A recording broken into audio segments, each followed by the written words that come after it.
United States of America and to the republic for which it stands, one nation, under God, indivisible, with liberty and justice for all. You may be seated. A little close. Okay, thanks. All right. Okay, good. All right. So we're going to get ready for a public input session. Let me say this before we actually open up public input session. We're going to be listening to the ones out here in the audience, right here where we are.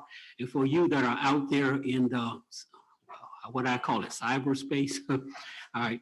If anyone is participating remotely, would like to make a comment, click on the raise your hand icon located near the bottom of your computer screen, or press *9 on your telephone. When you're unmuted, state your name and district and in which you live, and then make your comments. At this time, we're going to open up the meeting to the public input session. So you have, each person has 5 minutes, and you can only speak once. Is there anybody want to speak?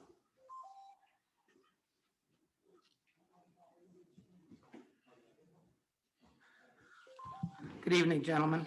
Okay. As you know, I'm Paul Sciacchitano, and I am in District 5. And I am talking tonight regarding the proposed agenda item that you have to consider for the strategic plan and its review. And tonight, I'd like to talk about a couple of things. About a year ago, you appointed a Citizens Advisory, Business Relations Advisory Committee that is in item Initiative 1, Section 7 of the strategic plan. And in that you appointed myself, Julian Patterson, Jimmy Carter, and then Jeff Saprowski behind me, and was added, as well as Susan Cockrell. And I think Jimmy may be on virtually with you, Ernest, and Jeff is here. The main item that I'd like to talk about is, in addition to appointing the Business Relations Advisory Committee, we're also tasked in Section 3 under strengthening community engagement, item 4, where it says appoint a Lancaster County Commission on the future to craft in partnership with county citizens a 2035 strategic plan for the county, in conjunction with the comprehensive plan and the Planning Commission. As the ad hoc committee a year ago, we were tasked with that in addition to business relations. And I'd like to talk about the relevance of importance of tying the strategic plan to the comprehensive plan, because they need to work hand in hand. We also need to have a cohesive set of working documents and strategies. And from your standpoint as supervisors, what I would want is an integrated plan that went thread through all levels of the organization. So, and with all the strategic initiatives, so that it becomes a living and breathing document and not a document that sits on the shelf. And as that document, each month that you have a meeting, you'll have reports from workers within the community regarding the progress on meeting the corporate initiatives. The importance of the strategic plan and the comprehensive plan working together is as simple as this. This document does not reference anything to do with a declining population that we have in the county. We have an aging population, we have a declining population. It's impacting the school systems, it's impacting the way we live, and eventually we'll see businesses actually moving out unless we are able to change the trend. Well, that's not incorporated anywhere in the plan. So what do we need to do to turn that around? And that should be a strategic initiative.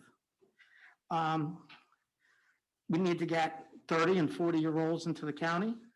What's that going to take? You know, obviously it comes into affordable housing, jobs, good school system, but what else? You know, there's certain other elements that have to be thought through to get that accomplished. Talking about broadband and county initiatives there. You guys did an awesome job in creating the Broadband Authority. And it was described to me as the largest pole in the tent today to do because it affects the quality of life for everyone now. Our Business Advisory Committee over the last year came in with a complementing strategy, and that is Core Place, where we are now applying for grant funding that may fund not only that, but may also fund, if the grant comes through and we have not heard yet, but it may even fund the position of an economic development officer. And so that in complementing it, that's a strategy that will work right now because of the lack of broadband in certain parts of the county. Well, when we're thinking strategically, we need to think through all of that. We have a lot of work to do in that regard. Last April, I was working with our committee and we came up with a vision. My vision, the committee's vision for what we would like to see in 2035 in the county. And this is what we came up with. Lancaster County as a highly desirable and economically successful rural region, well known for its heritage, focus on family values, attractive and affordable living venues, an outstanding public school system, and a truly business-friendly environment for entrepreneurial incentives, with entrepreneurial incentives. That's our vision for 2035. I hope you guys have a similar vision. And if not, we need to work that out as a committee. And there's a lot of work to do with it. So what I would propose to you is that if we can get a couple of members of the Board of Supervisors to work with us in developing a protocol for the creation of a living document that can be incorporated into the fabric of this county with reporting mechanisms to the Board of Supervisors. It's going to take a while to do. It will require, I believe, a complete revamp of what you have here. But I think with the members of our committee, there's a tremendous amount of experience there, and we can get it going in the right direction. But we probably will need a consultant to help us through the process and get the plan into final phase for adoption and approval.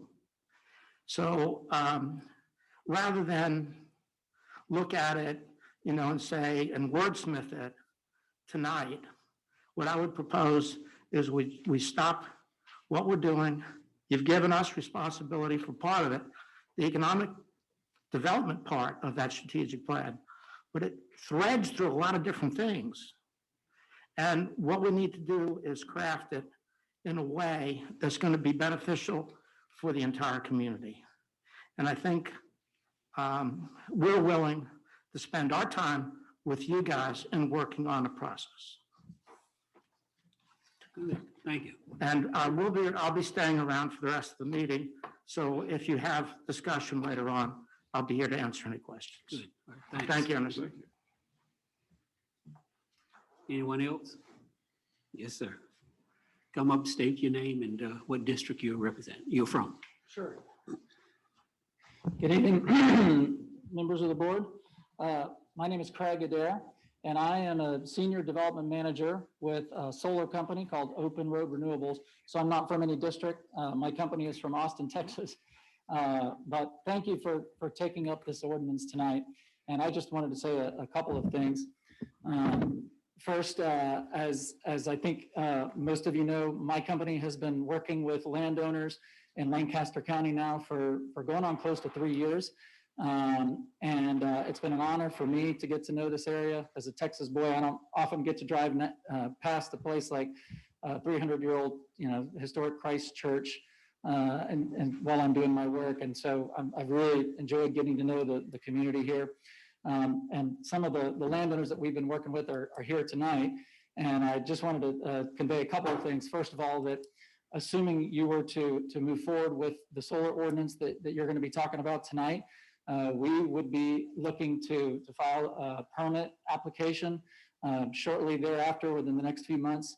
So, and then I also wanted to make sure you're aware that of the legislation that passed the General Assembly last year, that there was kind of a suite of bills that address solar energy in the Commonwealth.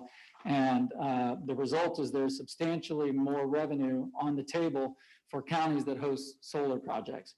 So as you're talking about the ordinance, I wanted you to be aware that, for example, if you were to move forward with the ordinance and were to approve a permit for our specific project, the county would be looking at likely a minimum of $10 million in new revenue over the 40-year life of which is the typical life of a solar project like this. So just want to make sure you're aware of that. And I know this is the first meeting and there may be several, but I wanted to offer myself as a resource. If you have questions about how solar works or the development process, will certainly be happy to be a resource to you. And I also want to introduce Scott Foster, is a land use attorney with a firm called Gentry Law. And they not only work with counties all around the Commonwealth who are crafting ordinances like the one that you're looking at, but they were also actively involved in drafting the legislation that passed the General Assembly last year. So if you have questions, for example, about how a revenue share ordinance works or how a siting agreement process would look, I know he would also be happy to be a resource. So thank you for taking this up, and be happy to be a resource to you as you go through the process. Thank you. I apologize. I didn't recognize you because you have your mask on. All right. Okay, anyone else? Yes, sir. State your name and what district you're from. Good evening. My name is Philip J. Haney, and I'm from District 1. Thank you. First of all, I'd like to thank you for giving the public the opportunity to speak, and thank you for your many hours of service to this county. I'm a fourth generation farmer, and I own land in Lancaster County. America is a land of freedom and opportunity. That's why so many immigrants want to come here. I would ask this board to give farmers the freedom to choose what to do with their land. Farmers are good stewards of their land and going to protect their land. And they're going to do what's going to give them the best return on their investment. By allowing them to put solar on their property, this would give them a consistent cash flow. When working with lending institutions, having a consistent income would make the difference between getting a loan and being denied. Majority of the property that's going into solar should not be in farming. The land was cleared before the Bay Act and the current regulations on highly erodible land. I feel just because someone doesn't like the way a solar project looks, it should not deny the farmer of the opportunity to do what's best with his land. Telling someone they can't have solar on their property would be like telling a farmer he can't raise cows on his land. When the facts are that 1,000 acres of solar panels produce less pollution than 50 head of cows. We're all entitled to our own set of opinions, but we're not entitled to our own set of facts. I would like to share some facts with you about taking this bad farmland out of farming and put it into solar. 1 acre of corn requires 175 pounds of nitrogen.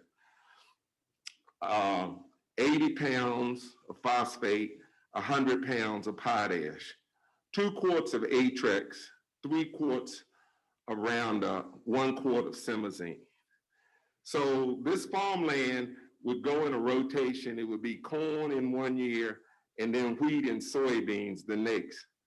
The wheat and soybeans would require 140 pounds of nitrogen, 90 pounds of phosphate, 120 pounds of potash, 2 quarts of Roundup, and some insecticide.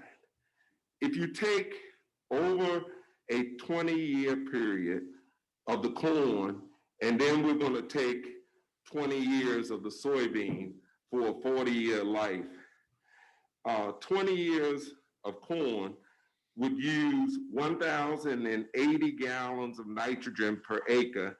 And if you multiply that by 500 acres, that would be 540,000 gallons of nitrogen that would not be going on the soils of Lancaster County. You take the phosphate, 3,460 pounds times 500 acres would be 1,730,000 pounds of phosphate that would be dumped. You take the potash, 3,320 times 500 acres, you get 1,660,000 pounds. Atrex, which is very harmful to our water system. If you take 10 gallons a year times 500 acres, you're talking 5,000 gallons of Atrex. Roundup, which we know all is a bad chemical, 15 gallons times 500, you're taking 7,500 gallons of Roundup out of the soil of Lancaster County. And then when you add the wheat, you're getting 430,000 gallons of nitrogen. You're getting 1,950,000 pounds of phosphate. You're getting 2 million pounds of potash and another 5,000 gallons of Roundup. So in total, we're all environmental friendly. By taking this 500 acres out of production over 40 years, it's just astronomical what you could do. It would be like 1 million gallons of nitrogen. It would just be phenomenal, the environmental effects on this land. So I want to share the reality of what's going on with some of this land. Should be enough. Those photographs are the reality of land that's being farmed, that's highly erodible. The Roundup, the chemicals are going right into the water systems, going into the bay, our rivers, affecting the people who crab and oyster. But the big thing, it's affecting communities where they have shallow wells. I have had some property that I own that the nitrogen levels got high in the well. The system to get make the water acceptable to drink was $12,000. Most of these families can't afford to spend that kind of money. We need to not worry about what looks bad for somebody that might drive through one time and worry about the people that have this drinking water and live in our community. I ask that as we move forward, that as the Board of Supervisors, you all are driving the bus and that you would not look in the rearview mirror, but look in the windshield, see the future. Renewable energy is our future, and we need to figure out how to embrace it and make it better for this county. Thank you. Thank you, sir. All right. Anyone else? Yes, sir.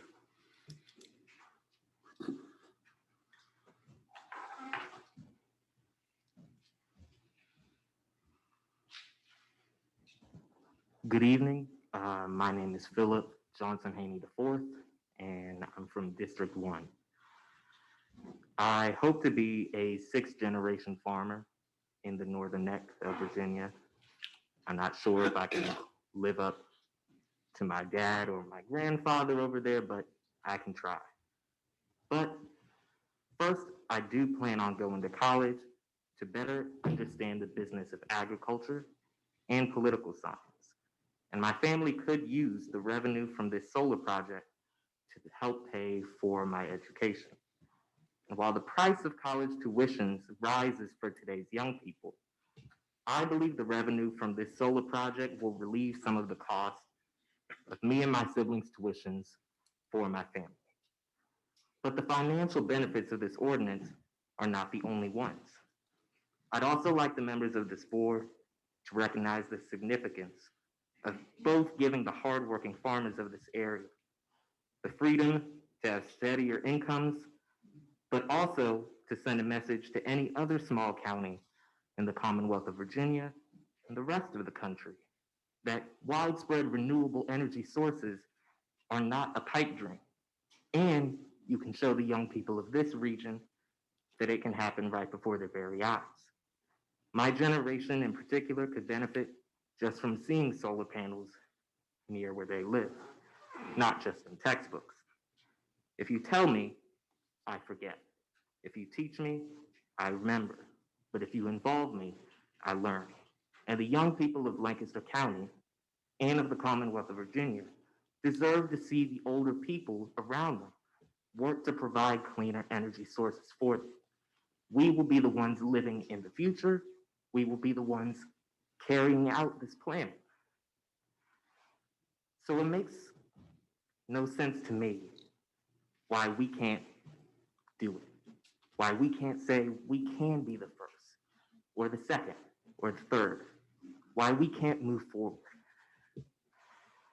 And I understand that there may be contradictions to this ordinance from members of this community, but I do believe that both the financial and the educational benefits will outlast any of the negatives.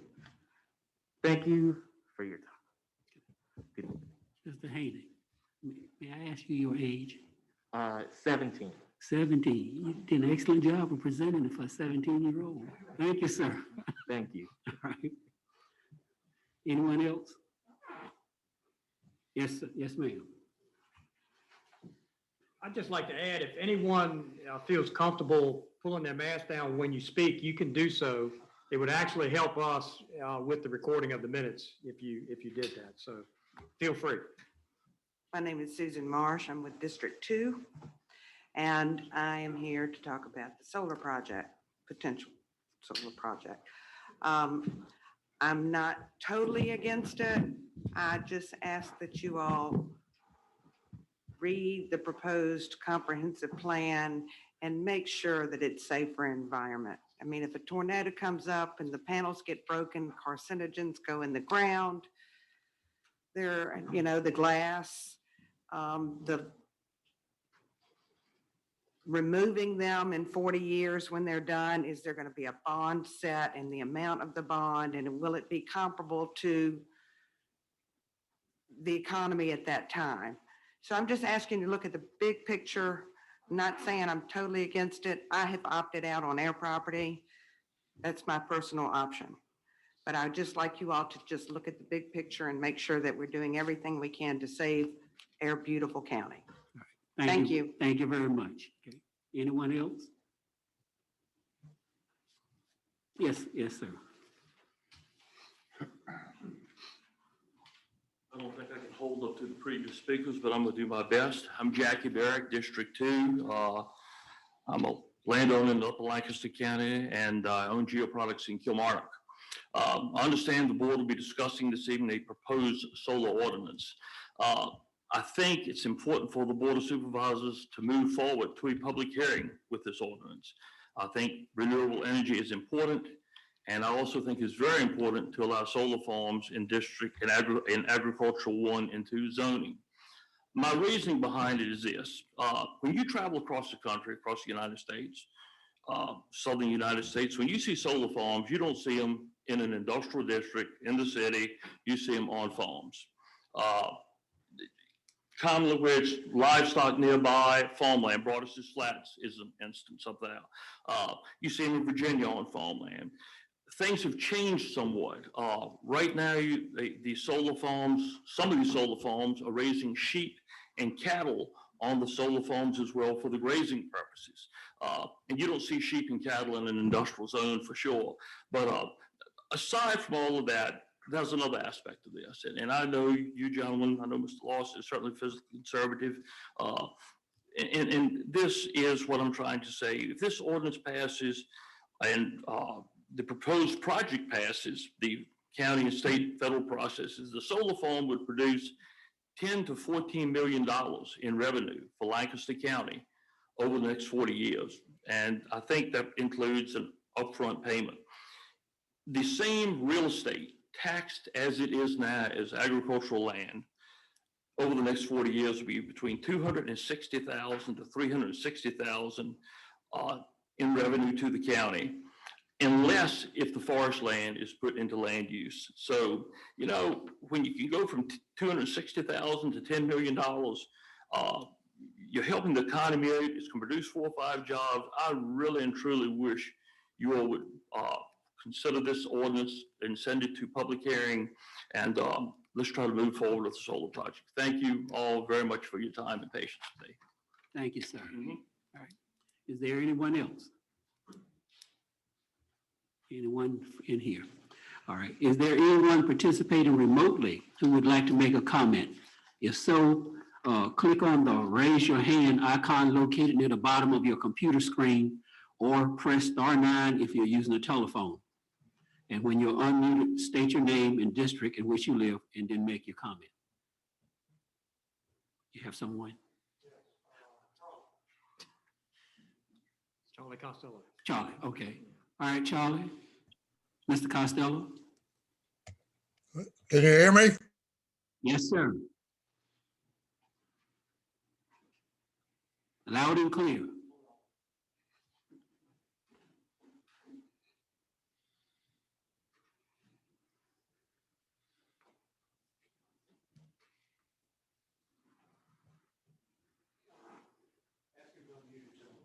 Unmute yourself, Mr. Costello.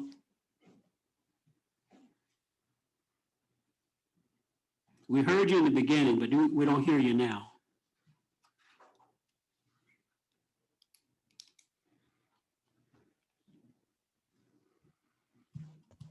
You hear me now? Yes, loud and clear. Okay. You can, Ernest, can you hear me? Yes, we can hear you. We can hear you. You hear me? Okay. I think this ought to be rezoned. If you're going to have solar paneling, we need to get this rezoned and get it out of agriculture. That's what you want to do. These are not any replacement for agriculture. You can't call them a farm or anything else. They are a solar facility and they're an industrial facility, and they should be treated that way.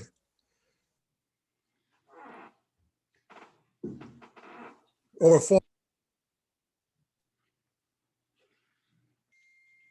Connection. What would you, that thing is, as it goes along? You decommission it, and where does the rest of the money go? I think this is really a bad thing. Renewable energy is good, but you need to really be careful in doing. Don't just be cowed into.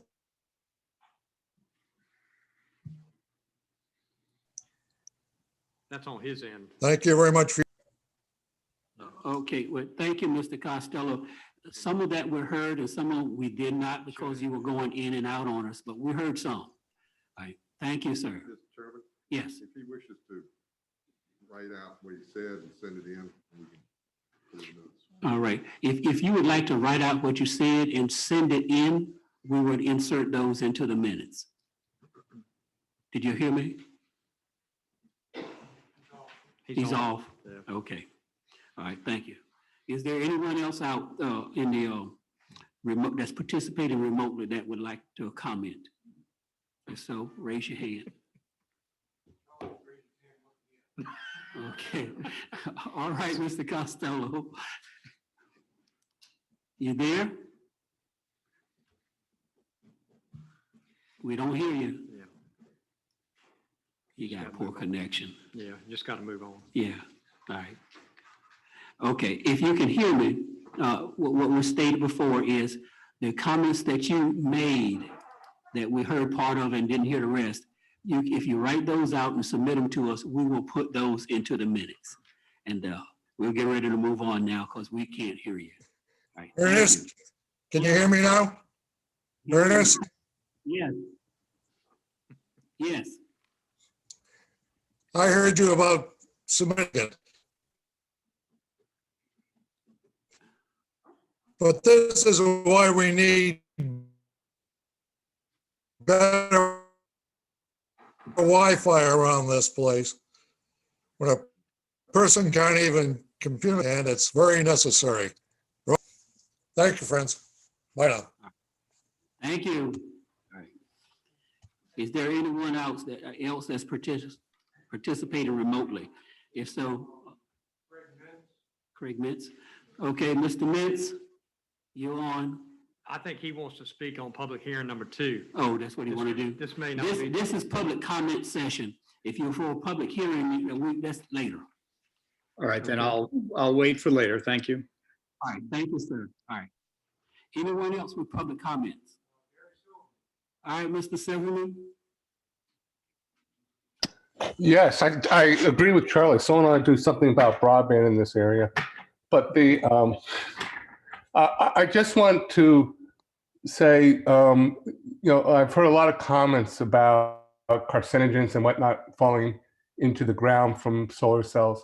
It depends on what is used, and remember, most of it's ceramic, all the materials in there. So I really would like to see real facts out there of what people are saying are carcinogens. Also, what type of solar panels are going to be put in, or what you as a board are going to approve. The real issues, as I understand it, and I worked in technology, is CAD Telluride, but they put up a lot of money up front from their sales for decommissioning that's required. And again, it's a ceramic material. I would not eat CAD Telluride or anything of that nature. But you as a board have control over what technologies are used. And perhaps when the solar people talk, they can go ahead and describe that. But anyway, I just want to make sure people look at it realistically and not just go off claiming everything's carcinogen or whatnot. You should know exactly what's going to come, what is potentially in the solar cells out of there, and what is really leachable and what is not. All right, thank you, sir. Is there anyone else? If so, raise your hand. Just a minute. If so, raise your hand. Okay, if there's no one else that's participating remotely, we recognize you, sir, Ms. Revan.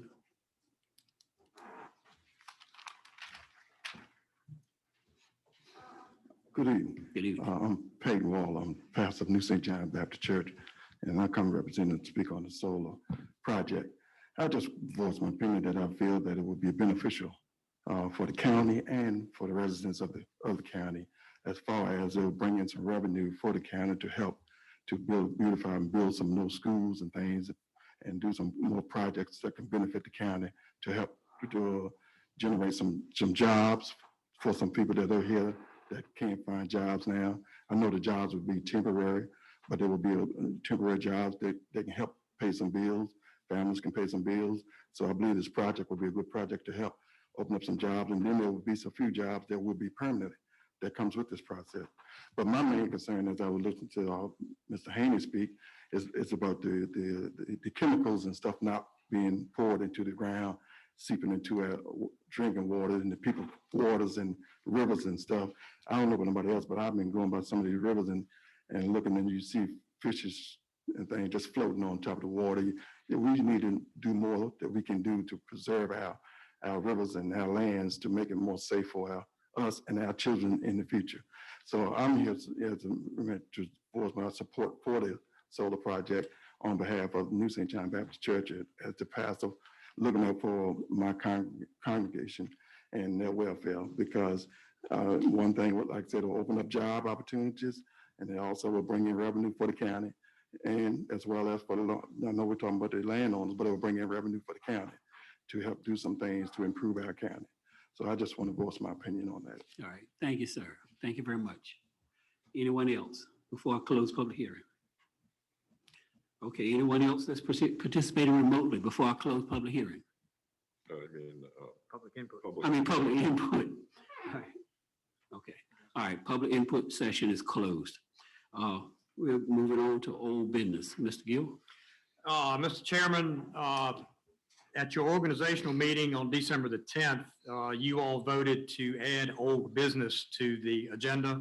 You voted to add it where it is placed on the agenda just after public input. Normally in the past, a lot of these items would have been taken care of under board reports and county administrator report.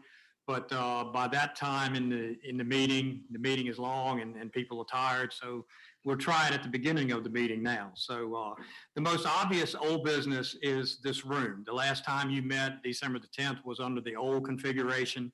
Renovation started on this room on December the 11th. Connemara Corporation was the contractor who did the construction work here. They actually have their owner here tonight. David Jones is here. I think they did a wonderful job.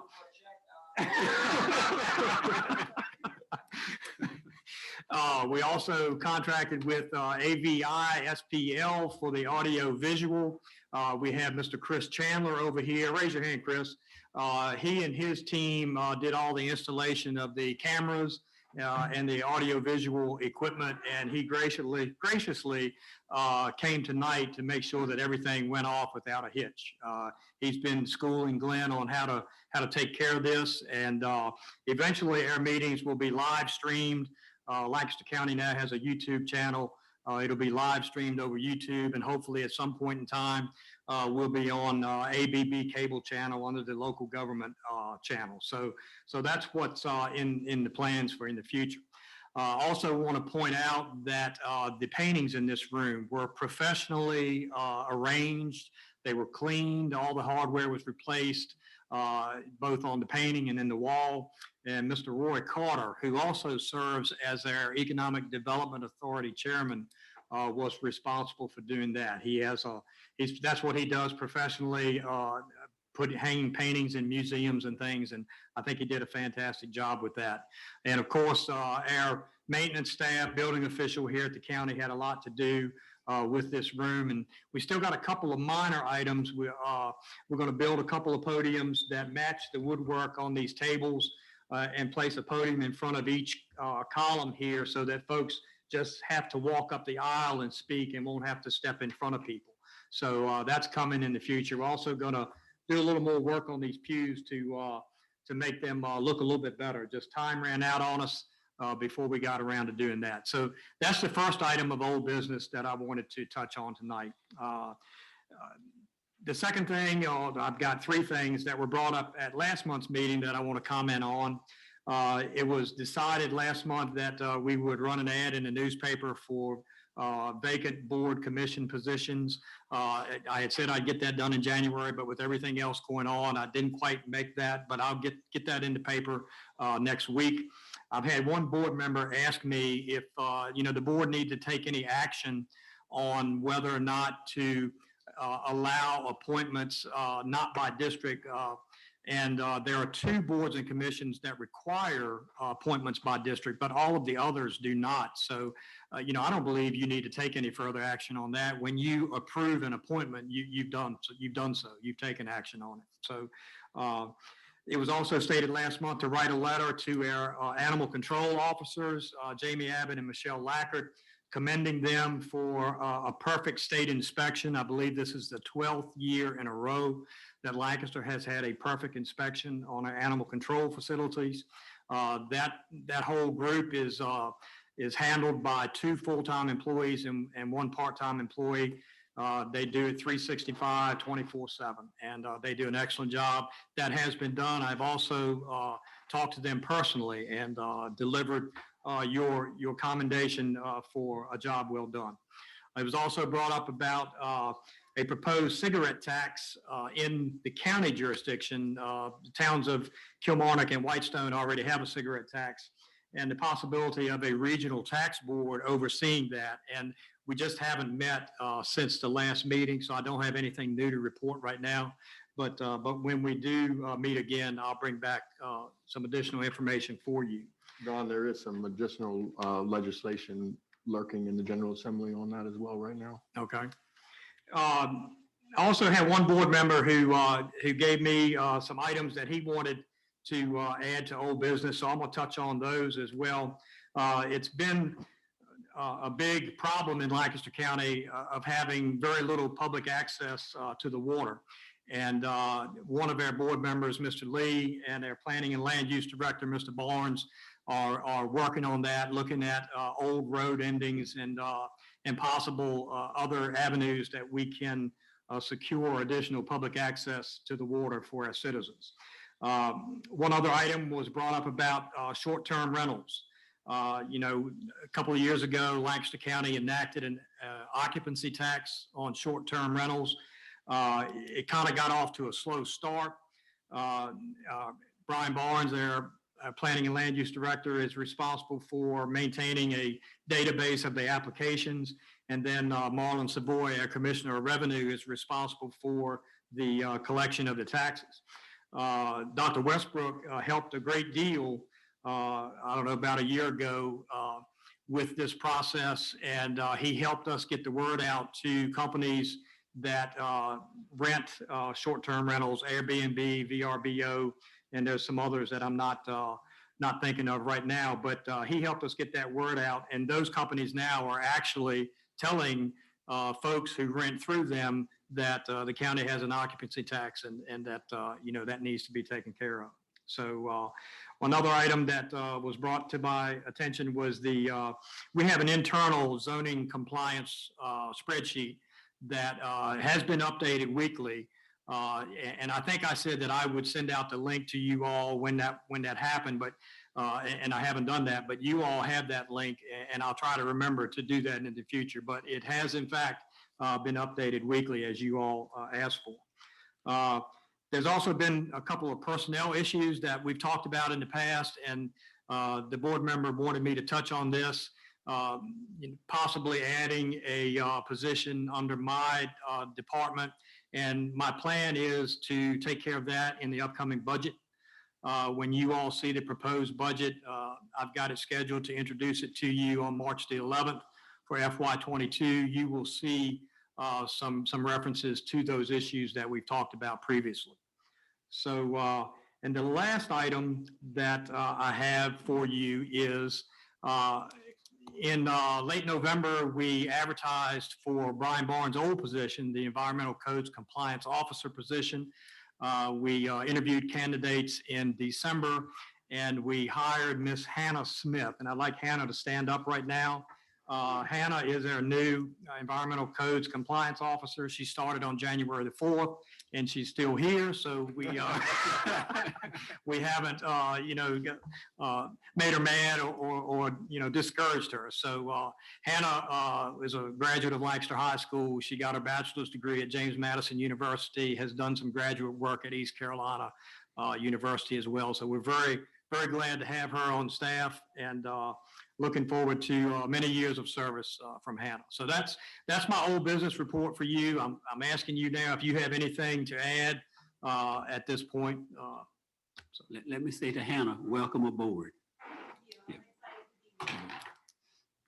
I'd like to see just sometime in the next 3 months, look at land use application for forestal properties.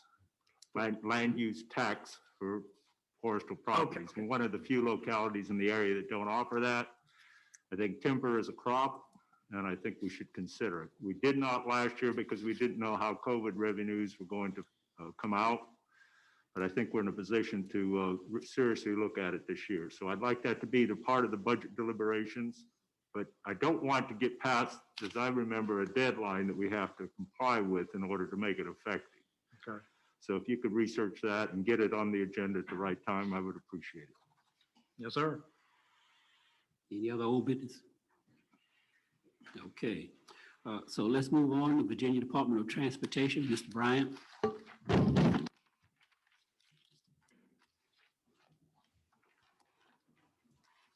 Hey, good evening. David Beale, Virginia Department of Transportation. I appreciate the opportunity to listen to Mr. Gill's report on the whole business. When I walked in here tonight, I was like, man, I've been here a few times, but I know that's not what it used to look like. But it really does look nice. Y'all did a good job. I hope it serves you well. We've been busy over the holidays, and we've had a focus in the Whitestone area of cleaning ditches and cleaning pipes. You can see the various routes on the report there that we focused on. We had a significant repair on Chesapeake Drive as well, and we're still working on work orders and potholes across the county. We do have a couple pipe replacements planned, one on Old Salem and one on Nutsville, or in Nutsville.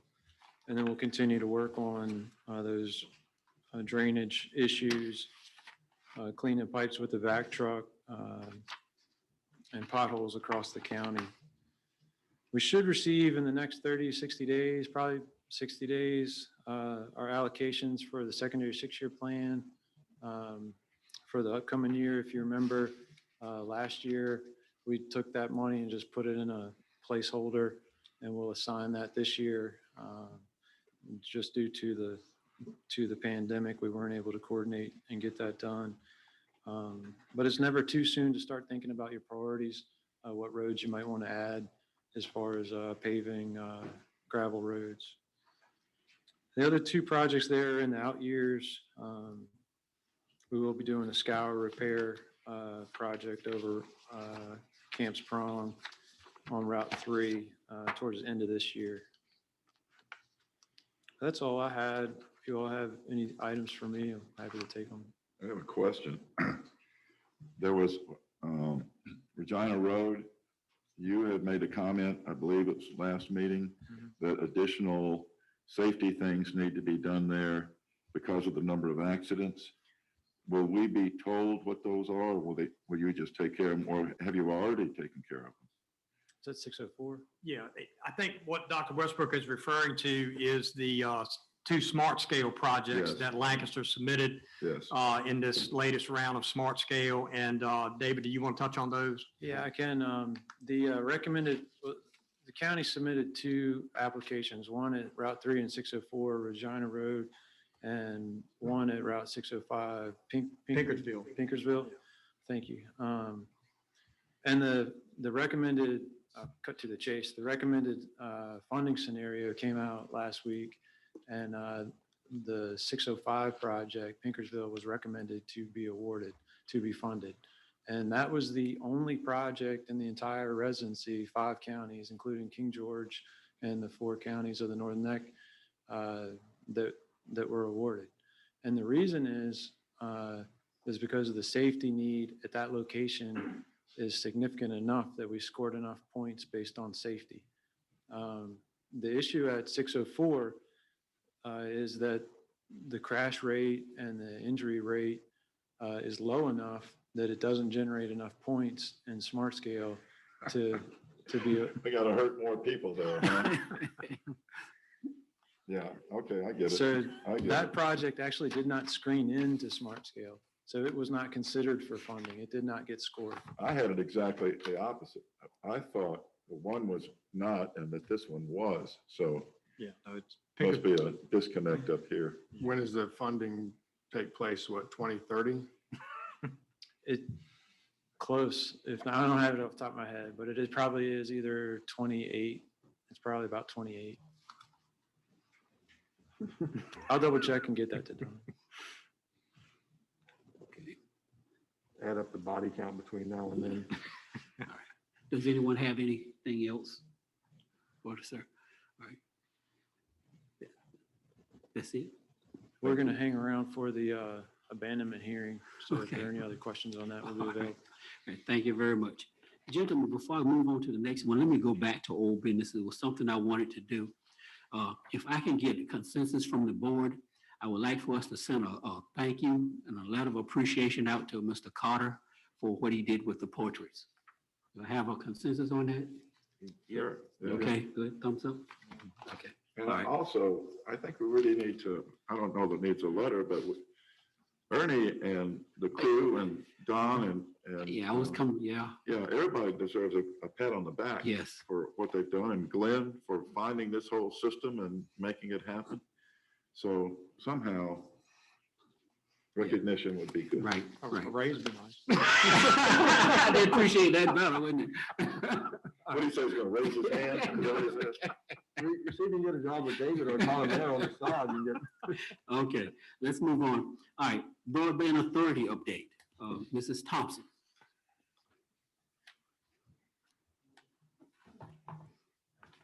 Good evening. Good evening. Okay, we'll start off with Russ. Thank you. The good news, when we did this application and filed it last March, we thought we'd have an answer September, October. We got nervous, but we have not been eliminated. That's the good news. The bad news is because they have rescoped the grant, we have to revise our application, which we have done. It was submitted 7 January. And the reason it was revised is in connection to the FCC deciding they want to go with the Rural Digital Opportunity Fund, RDOF. The result of this is that we're going to have less passings, going to less homes than we had planned. And this is a national grant, so a lot of people in the entire country is affected. I won't get into my personal opinion on this.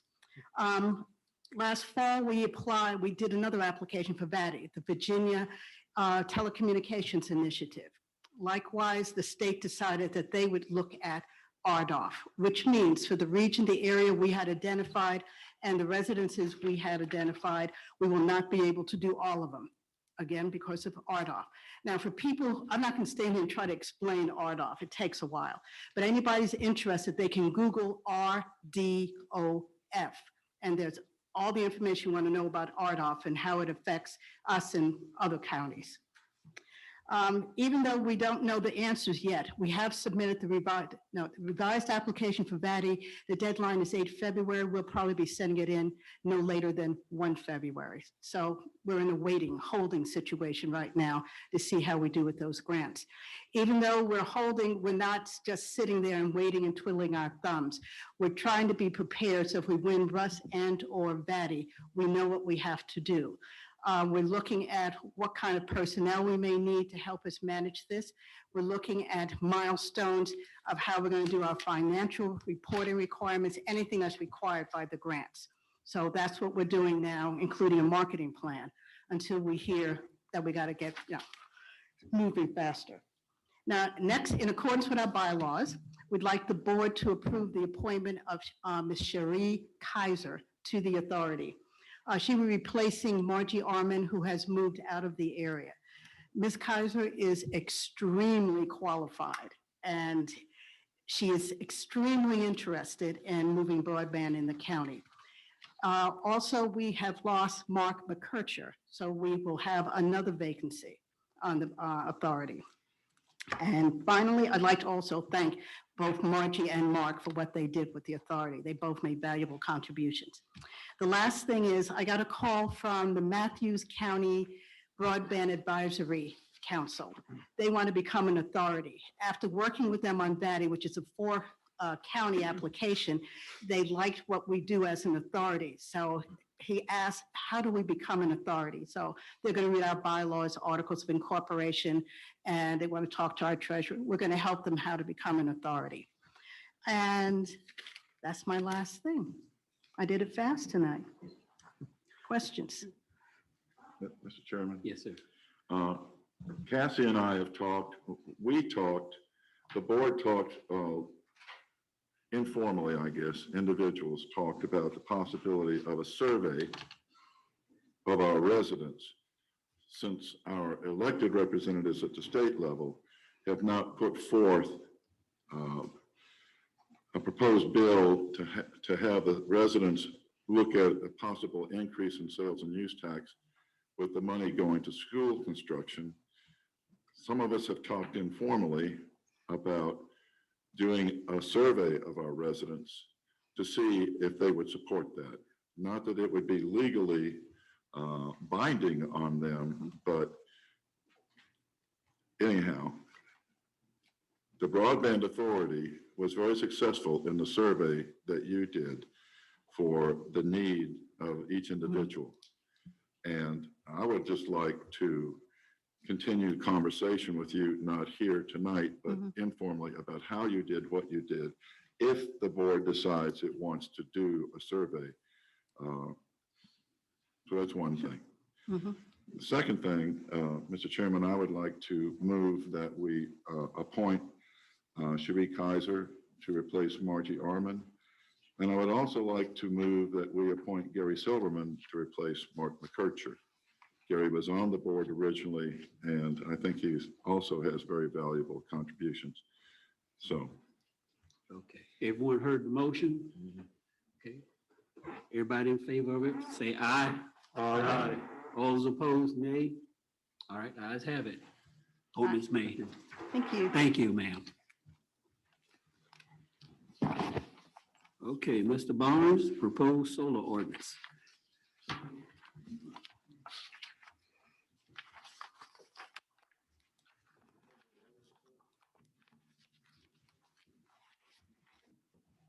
right, thank you, gentlemen. As you all know, we've been working on, in the Planning Commission side of things, on developing a solar ordinance and discussing the ordinance. Hopefully the projector works. I'm not sure if you guys can see that on your monitors. Okay. We do. So far, so good. Good thing. Yeah. Okay.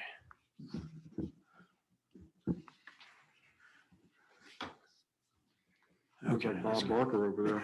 I know. Come on down. Well, I was going to look at Don's if that wasn't going to work, and then that way at least you guys could see it, but I'm glad everyone can see it. Okay, so this is a little presentation I came up with just to take you the who, what, when, where, and why of the solar ordinance development, solar in general, a little history on it, a little bit of Commonwealth-wide kind of reach on this, and then try to bring it locally, and then try to see where we are and where you guys want us as staff to head things in a direction next. Of course, the sun is powerful. Everything on Earth requires the sun, and it's been revered for a long time. We know that. The ability to use the sun for energy is nothing new. You can see those are solar panels on Skylab that was serviced by the Apollo space capsule. So that provided the electricity for that space unit. And so solar energy has been around for many decades. The use of the sun for utility scale generation, I found started in the 60s, and that pictures of the first utility scale installation that used lenses to reflect the sun to heat water. The major use of PV cells to generate electricity on a utility scale was in Germany on Pellworm Island. Actually, on Pellworm Island today, there's still solar installations there, and to this day. Interestingly enough, Pellworm Island is an extremely agricultural island. That's its main industry there. And the solar has found a way to work into the landscape quite nicely. I've even looked at some videos of Pellworm Island, but that's the first installation there. In the 70s and 80s, you're starting to get into people utilizing solar for energy generation on a wider scale other than just a spacecraft. The thing that makes it possible, of course, is photovoltaic cells. They're just a combination of metallic strips and silicon under a glass coating. Solar radiation strikes the surface and it gets the electrons to flow, and they're directed to some sort of collection point. That makes utility scale solar a possibility now, or a reality, as you were. And most solar facilities look like this, although some are different. It's all possible because of PV. So why solar and why now? Of course, you know, the Obama administration for a long time had a big push for renewable energy. There were various tax credits, both for residential use and for utility use. I won't get into all those here, and I'm not really privy to all of them anyway. There's increasing demands on the grid constantly, as we're well aware. There's fewer electrical generation options. The Fukushima disaster kind of brought to light a lot of fear, whether rational or not, about nuclear. You see nuclear being walked away from a little bit. Hydroelectric dams are very old in the United States, and I doubt that any new ones will ever be built. Locally here, Virginia Governor Executive Order 43 in September 2019, and Don and I hear a lot about the 2030 and the 2050 mandate. We hear this a lot in meetings we're in, and it's a real thing. So 30% renewable energy required in the Commonwealth by 2030 and 100% carbon-free by 2050. That's pretty ambitious. That's not very long from now. There's some local regulations. You've heard some of the speakers allude to some of these. I won't go into the meat and potatoes of all of them. There's really no need at this time to do that. Local regulation of solar facilities, not too long ago, October 1st, 2019. A little bit of language on special exceptions for solar facilities and cash payments. You hear this referred to as a siting agreement. That came to fruition this July. This is an older section of code, 15.2-2232. Don dealt with it a long time with the Planning Commission. I think about it every single Planning Commission issue. You think about 2232. A little subsection was added to that, a subsection H, which is a waiver of comp plan review, whereby a locality can waive the comp plan review for a solar facility. We'll get into that in a little bit. And I'll give you my personal opinion on that. The need, the customers, what else? We have grid operators. In this area, we're under PJM. PJM is our major grid operator in the Eastern Interconnection. Dominion Power relies on PJM to operate the grid. The grid, as you know, has only certain input points. Even Lake Anna is not at 100% to my knowledge yet. So there's a lot of different issues going on. The grid needs that electron input, and they're looking for that. So there's incentives, there's mandates, and there's money out there that's driving a lot of this. The mega trend that I always look for, I remember a college professor, Dr. Dave Cole, and he would jump up and down in class and talk about the mega trends, you got to follow the mega trends. And so I still do. The mega trend that I think is really the elevator pitch on this is that when I was born in 1977, the cost of solar was $76 a watt for PV generation, and now it's 36 cents. And in that time, the graph on your right there shows you kind of a sliding scale of as that price has dropped by year, you have seen the global installation of solar panels. That's beyond exponential increase. I mean, you're talking 70,000 or more installations now, and this graph ends in 2015. Okay. Small rural localities, we often get left behind for good or for bad. You got to adapt or die. Things are constantly changing. A lot of people bought cars, they kept the horse, and then when the economy crashed, they made lemonade with Hoover carts. So it's kind of an embarrassing picture, but we don't want to end up in that position. I think it's important, whatever you guys decide to do tonight or any night, let's make sure we have a good plan and go forward and we don't get stuck riding in a Hoover cart. So what's in it for Lancaster County? I like to graph the advantages and opportunities and the downsides and possible issues. Anytime you weigh a decision, that's a good idea to do. And here's just a few. You have possible siting agreement, capital purchases and assistance that you can get with as an advantage for the county from solar facilities. You've heard those alluded to tonight. As you guys learn more about this subject, we can get into the weeds on what siting agreements are, what they apply to, what they don't apply to. That's not necessary tonight, I don't believe. Another advantage is higher per acre payments for landowners, whether it's farmland, timberland. You hear bantied about the possible per acre payments for solar leasing is far in excess of what the forestry amortization rate is or the crop cash rent.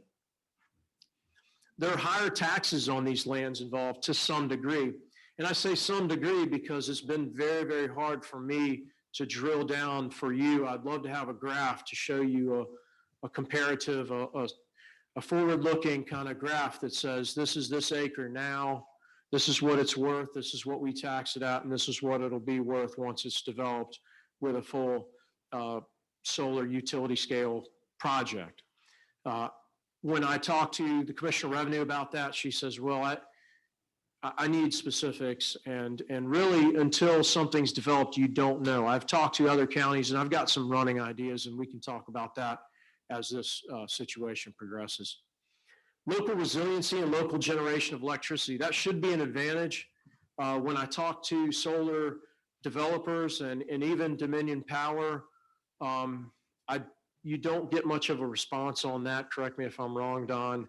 People seem very reluctant to tell you, oh yes, if you have a solar farm in your neighborhood, a lot of us who were here during Isabel remember 13, 14 or more days without power.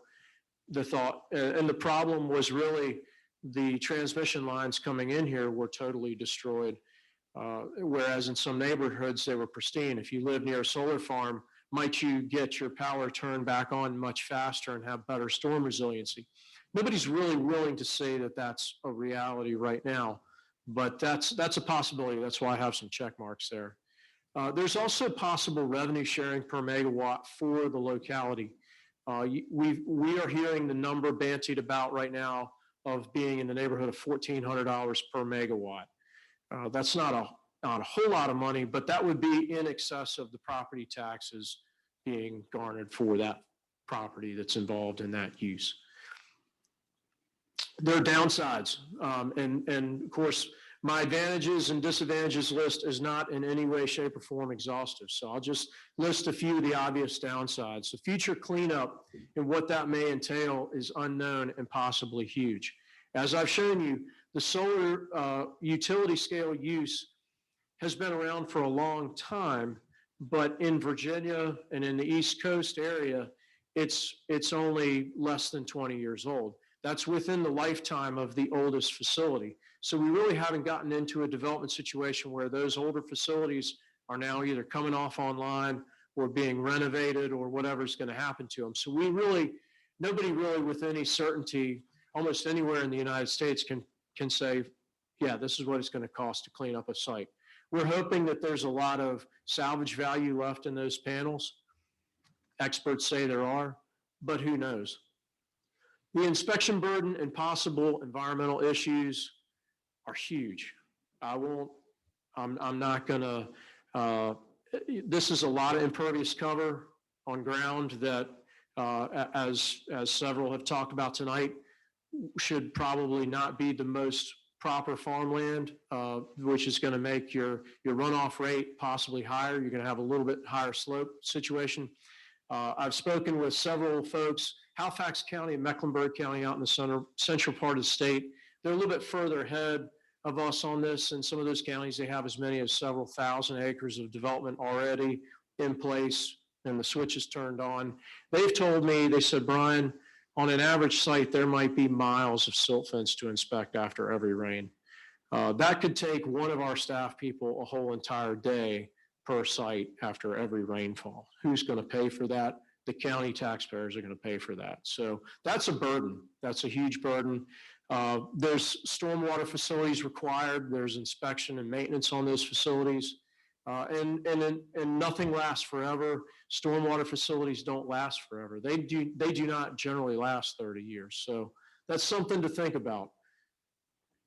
There's possibility of declining tax revenues based on depreciation. There again, I know enough about that issue to be dangerous. We're not going to go into that tonight.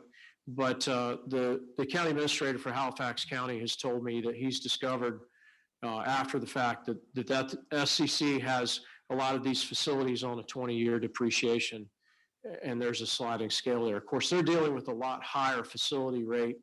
The bigger facilities have a different taxation. Machinery and tools taxation is what they're able to grasp with those bigger facilities.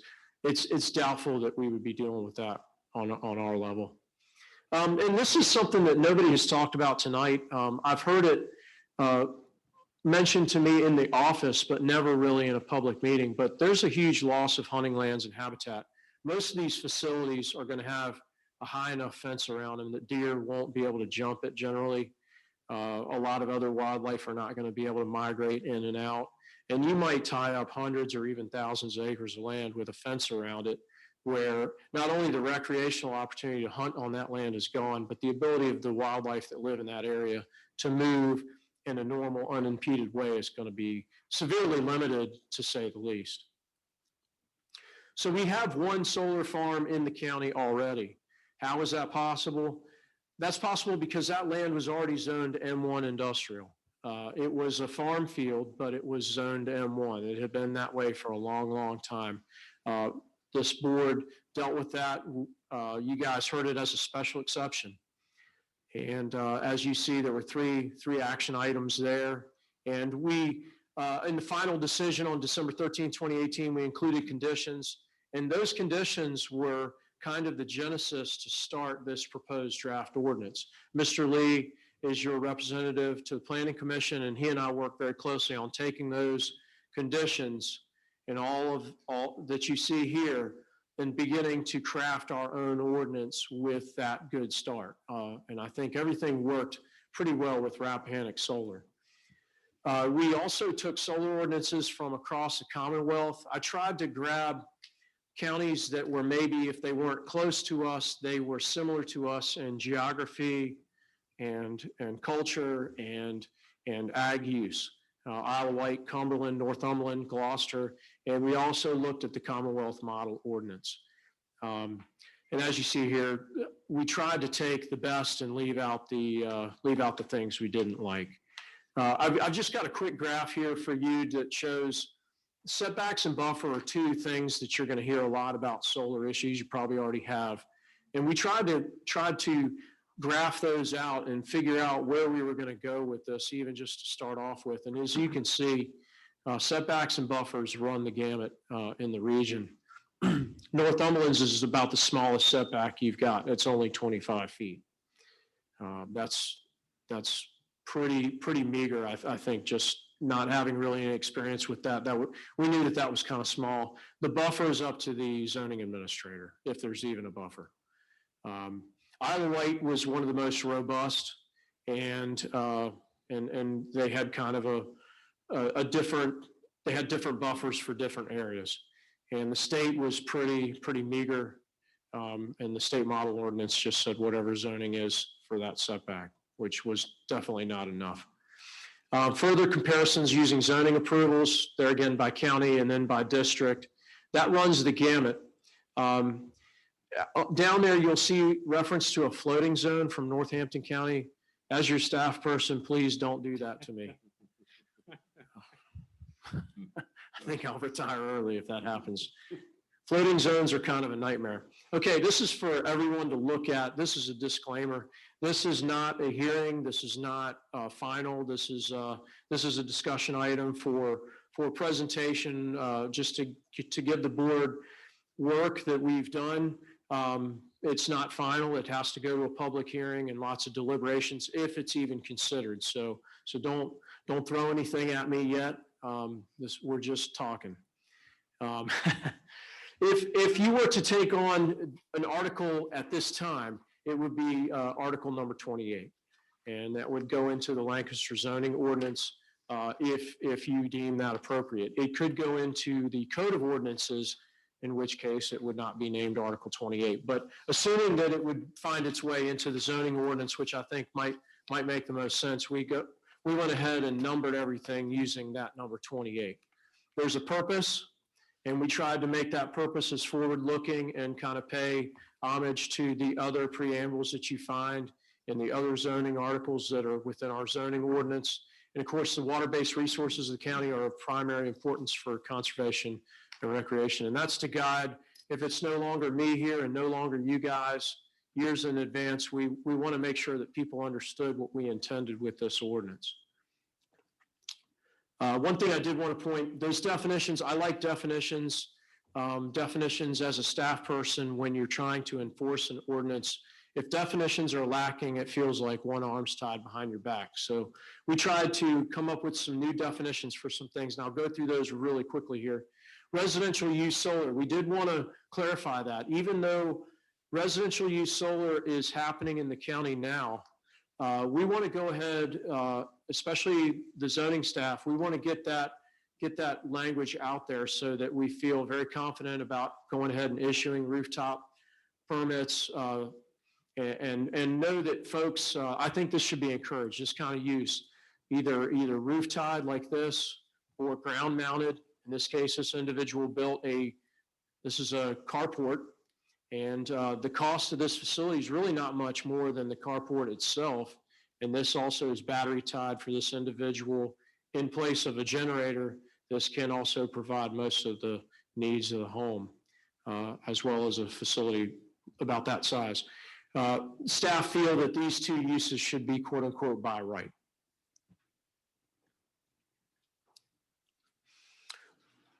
The main thrust of this ordinance, draft ordinance, is for utility scale though, not necessarily residential. Like I said, staff feels like these two uses, whether it's on a business or maybe in a farmyard to help power some farm needs, should be by right.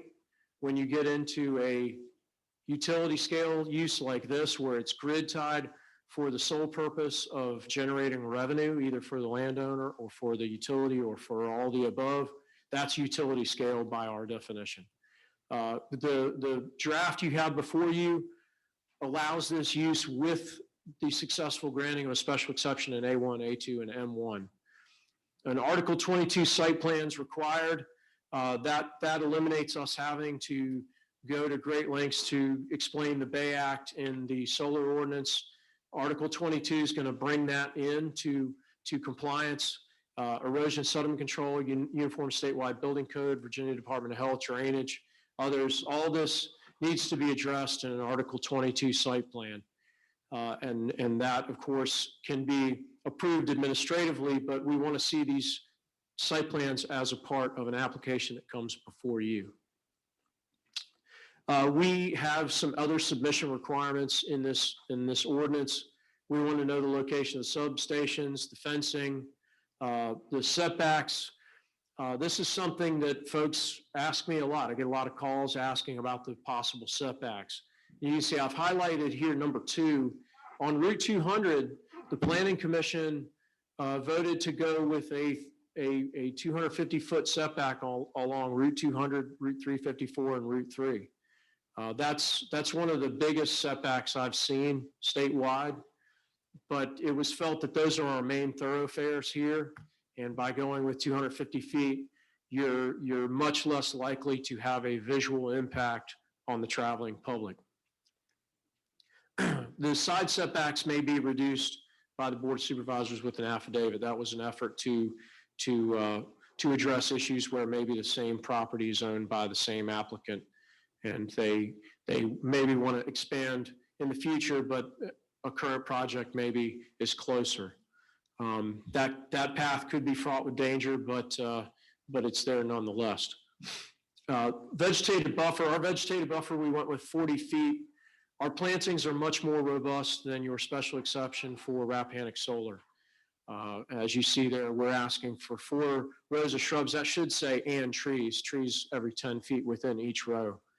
And we want a spacing of 8 feet or so with the rows no more than 10 feet wide. That's a lot of plants. We do allow an exception to that with existing vegetation, and we also put something into that ordinance that I've never seen anywhere statewide, whereby we might allow, in some cases, to allow a natural regeneration in that 40-foot buffer. In Lancaster County, you have to work hard to get trees not to grow. If you don't clean your gutters every 6 or 8 weeks, in some places, trees are going to grow. In some cases, it may be In places where houses are very far away, it may be okay to have a small area buffer or even longer areas of buffer where it's allowed to quote unquote naturally recruit. It may be surprising that in a few years, some of those buffers may do better than the planted buffers. There are several further submission plan requirements. I won't go into all the details on that. The newest addition to that with the last iteration of the Planning Commission was the decision to go with a three-prong approach, county attorney, county administrator, and treasurer agreeing to the security information. We also changed the language to say financial security. That opens the door. There may be a case where Dominion Power itself owns the land or will own the land. In that case, you wouldn't necessarily want a bond. You may want a corporate guarantee. It still falls under the heading of financial security, and it still has to meet a three-prong approval, and we want the financial instrument to be A-rated or A2. Real quick, I'll go through these performance standards that we expect. Height shall not exceed 15 feet. Signage is allowed with the sign ordinance. We just let the sign ordinance language flow through. Lighting, we want the lighting to be limited. That's going to be a decision that'll be some staff administrative and also some Board of Supervisors special exception process. If you see lighting on a site plan you don't like, you might condition that it be reduced or eliminated. Vegetation management, that's a critical thing in these solar facilities wherever they are. That can, in our ordinance, we ask that it can be mown, grazed, and we do allow herbicide control. The restriction that I've seen in our ordinance that I have never seen in any other ordinance is that we require that herbicide that's used be basically soil sterile. In other words, it's not active in the soil. Non-residual. Noise, there's a noise requirement, and that's for the project once it's operational. I've got a picture of this little guy here. Some of these units are, if there's any noise at all, solar farms are very quiet. There's a little bit of hum that sometimes comes from some of the substation equipment and things like that. Most of my field research, that's never going to exceed 65 decibels measured at the property line, but nonetheless, it's there. If you don't have something in writing, sometimes you can't enforce it later. So there it is. Liability insurance.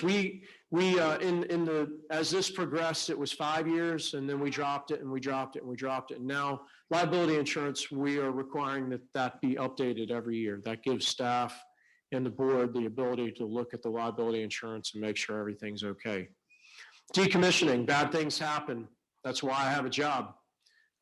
This is a picture of a solar farm in North Carolina that is abandoned.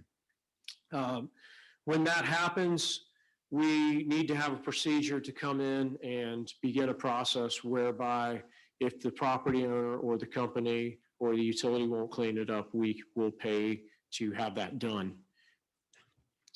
The decommissioning doesn't have to happen at any specific time if the property owner is operating and following the plan. We would like to be able to have county inspections ongoing, right of entry. If the property is idle for more than 24 months, that's when decommissioning shall begin.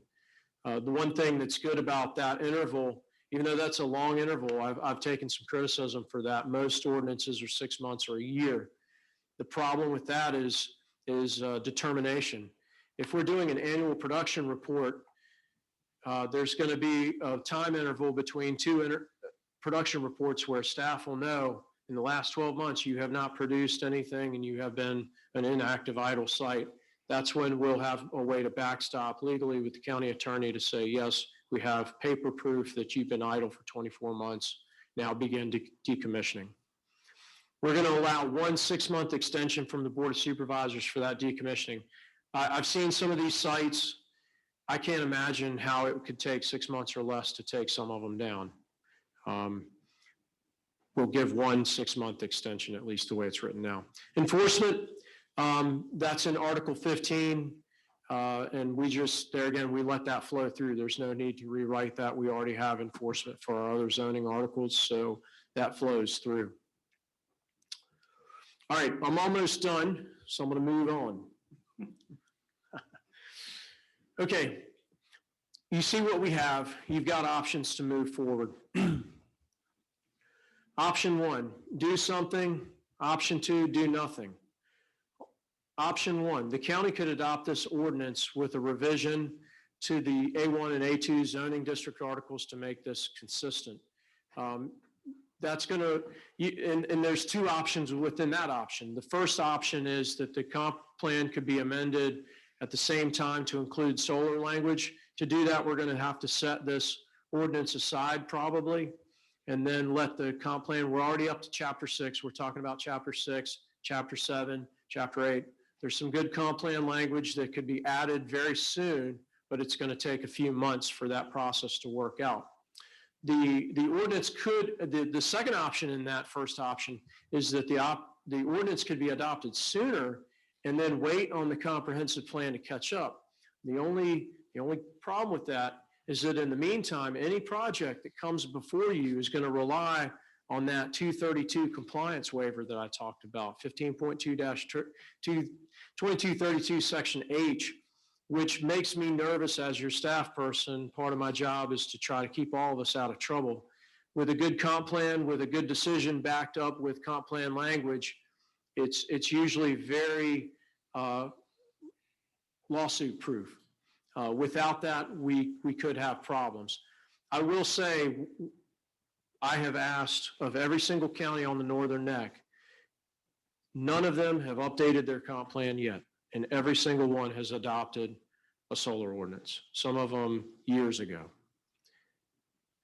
I'll let you judge that how you wish.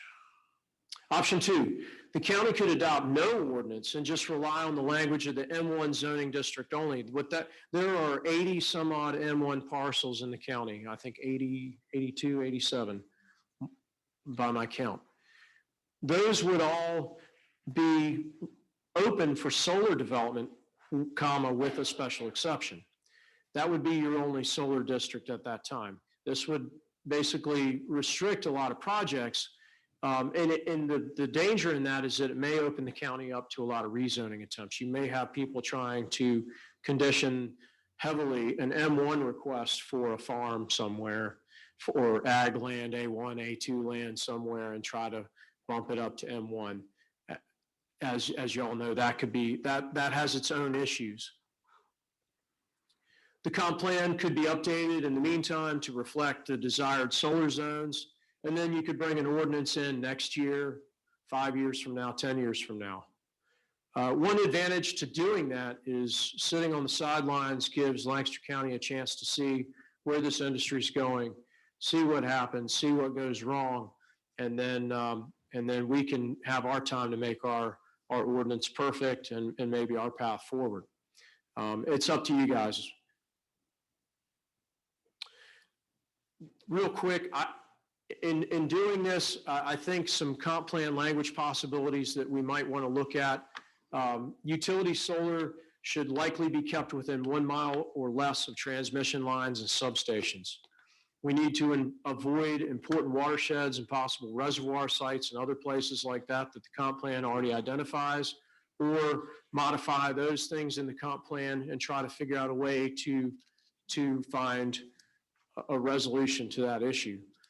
We should probably put comp plan language in, as Mr. Haney alluded to, avoiding high production soils that are in an arable state. Not the low production soils, but maybe the higher producing lands that are in great shape, that are good food producing soils, should probably definitely be avoided for solar development. This is kind of a new thing, especially in Halifax County. Maybe some language in there about incorporating pollinator seedings in the field, and also encouraging prescription grazing. In Europe, when you see solar facilities, oftentimes, at least in my research, grazing and livestock go hand in glove with solar development.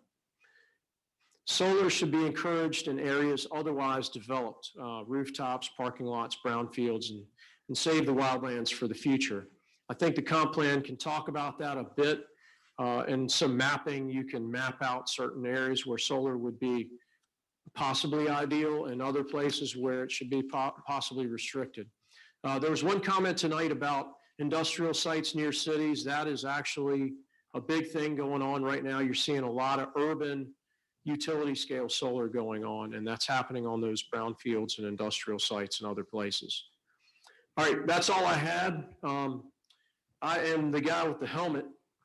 So you guys need to direct us to take the next steps and do what it is you want us to do. Mr. Chairman, Okay, thank you, Mr. Barnes. Yes, sir. can I ask him a question? Yes, sir. Yeah.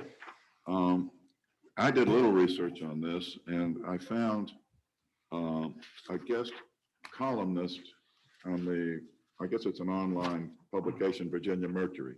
Yes. I'll give this to you, but this man is Robert Whitecarver. He's a farmer, retired district conservationist for USDA, National Association of Conservation Districts Soil Health Champion, an author and adjunct professor of natural resources management at James Madison University.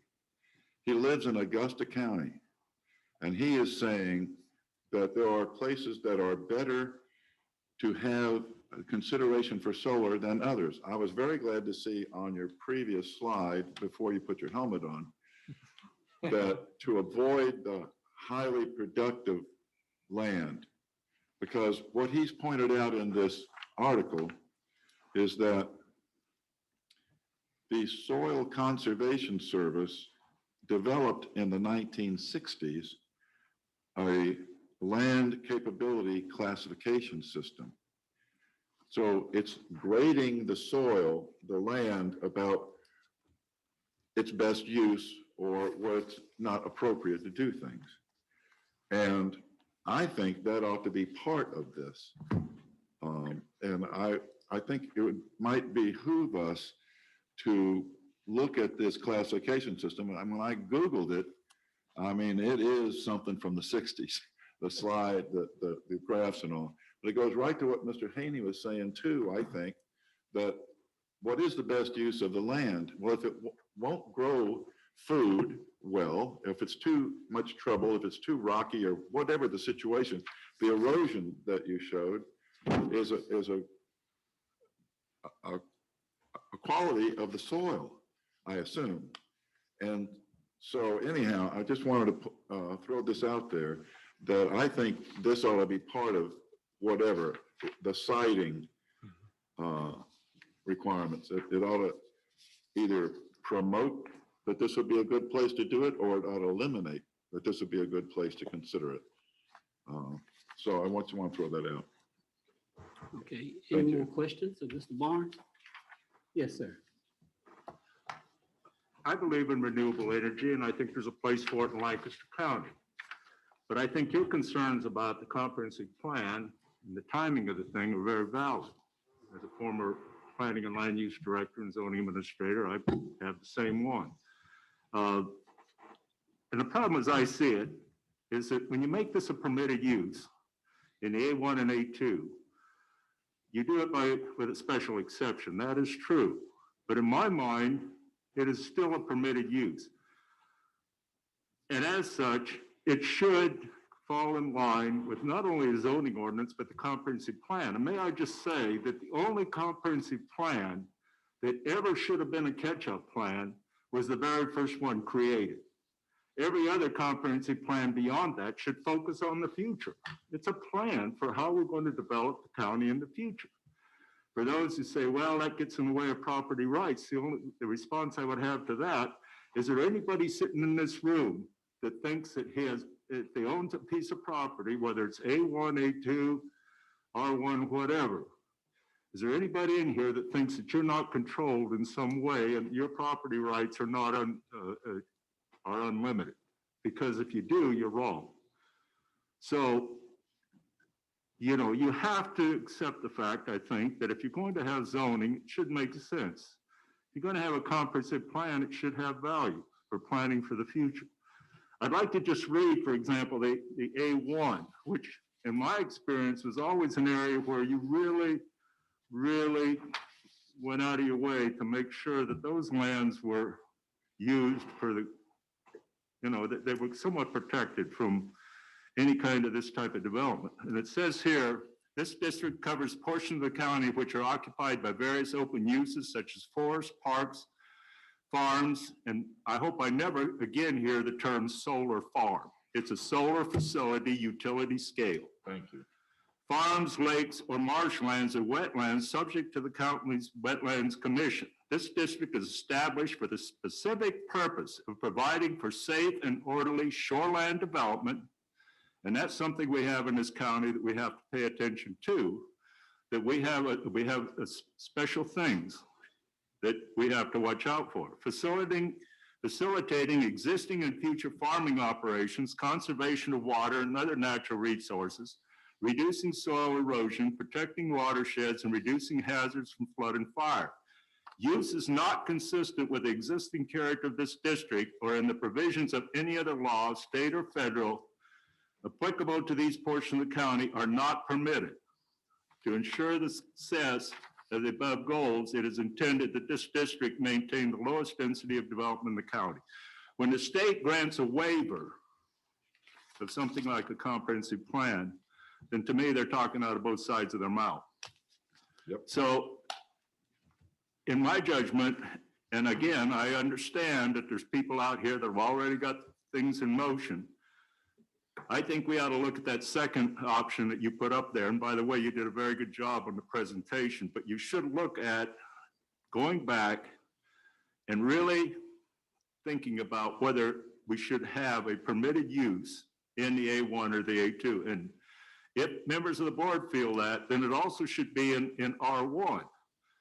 There's large, as you know, Brian, there are large pieces of land in this county that are not used for residents, but are zoned residential. And they probably could lend themselves better than some of the A1 parcels, but we need to go about it the right way. We can't, because people want to jump in here and get going, we can't just turn a blind eye to it. And we're not helping them, by the way, either, because I think these things can be contested in court, much the way the solar project up in Richmond County is, for example, right now, and you're just going to be delayed anyway. And those of you that have had to sit in on special exception hearings, where I feel that when somebody comes in and it's a permitted use, the thinking ought to be up front that yes, we're going to permit this, but we want conditions that will help make it more palatable or make it more in conformance with the underlying zoning district. But so many special exceptions are basically turned down completely based on the number of people sitting out there that are either protesting or supporting it. So it's not going to help anybody, I think, by just shoving it in here and having something that doesn't even fit into the preamble of the zoning district. My thinking. Yes, sir. Comments? Thank you, Mr. Chairman. I just have a few comments to make in general. I think in looking at the comp plan, I believe one of the premises of our comp plan is to preserve rural character. I think tying up land in a solar farm for 40 years versus having it developed would maintain rural character, providing that you encompass all the other parts of this ordinance which provides protection. My philosophy is that you should better do whatever you want on your property as long as it doesn't infringe on the rights of other people. I think by providing the proper buffers and setbacks that are incorporated into this ordinance, provide that type of protection for nearby residents, and also provide for landowners to have the rights of their property to do as they wish. There are a couple of things that I have a question about in the ordinance regarding, you answered a little bit about them, about the setbacks and how we came up with those numbers. I have one question about the architectural or the buffer plan, and it seems like it gives some kind of description, but maybe more so incorporating some some landscape architect designs and drawings here that could be Okay. better enforced when we try to enforce this with some county personnel. We need something where they can go out and say, kind of like the Wetlands Board has a series of pictures, like, here's what it should look like. This doesn't look like this, fix it. Yeah.